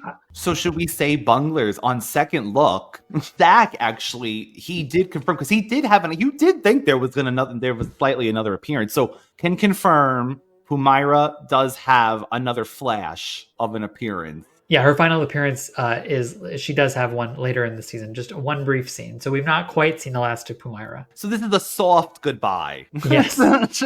And to be continued. So I am truly, truly excited, not only to have the guest, but to complete the series, to complete ThunderCats 1985 and have that in the books for everybody. And for ourselves in history.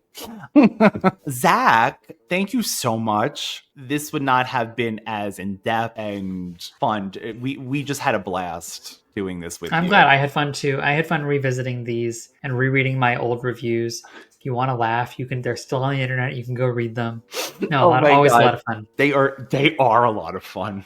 Just the reviews alone. And of course, Zack is back, as we just mentioned. We have the guests galore. Zack will be here. Zack is back again before the last episode. Matter of fact, we're doing the final episode as a standalone. So we'll definitely come up with something big for that. Maybe we'll ask all the bunglers to send in a message from around the world, wherever you are, the bunglers we haven't gotten. Mitesh, we would love to hear you, maybe, if you want to record something. Alan, Mitesh has just been here. Costas. Oh, Costas, our beautiful Greek bungler. Hi, Costas. I mean, everybody, please, if you want to, Bonner, anyone wants to, if you're hearing this and if in the preparation, well, maybe we'll do something better. We'll work it out better how you could do it. Maybe we'll set up like a line, a voicemail system. You like the Hall & Oates line that you can still call. We are here. We're starting with a bang, literally. And we can't wait. We're so glad we're back. We're finally back into the groove of things. And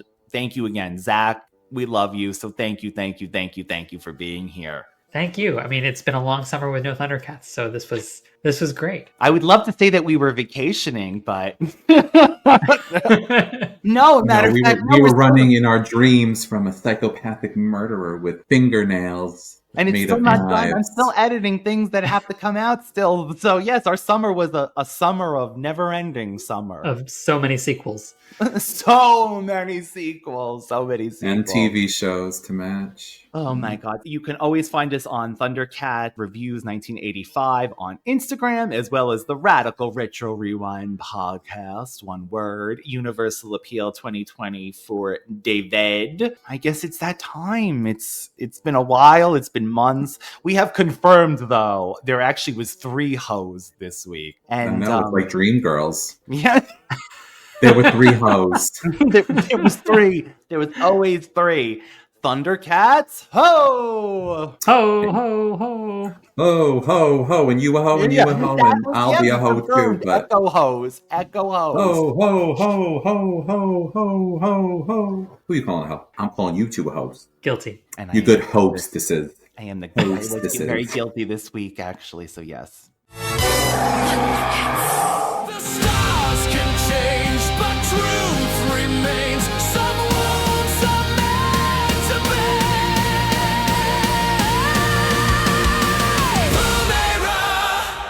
Pumyra, she got a degree online.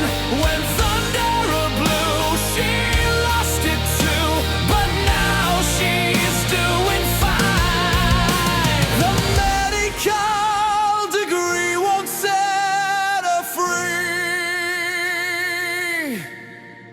Her heart is chained to memory.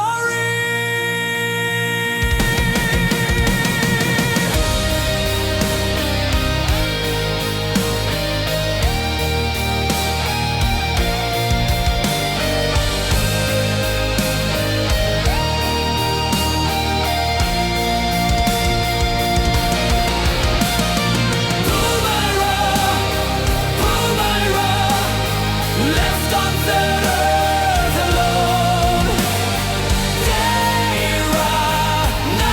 Nitra, she waits for home. Pumyra,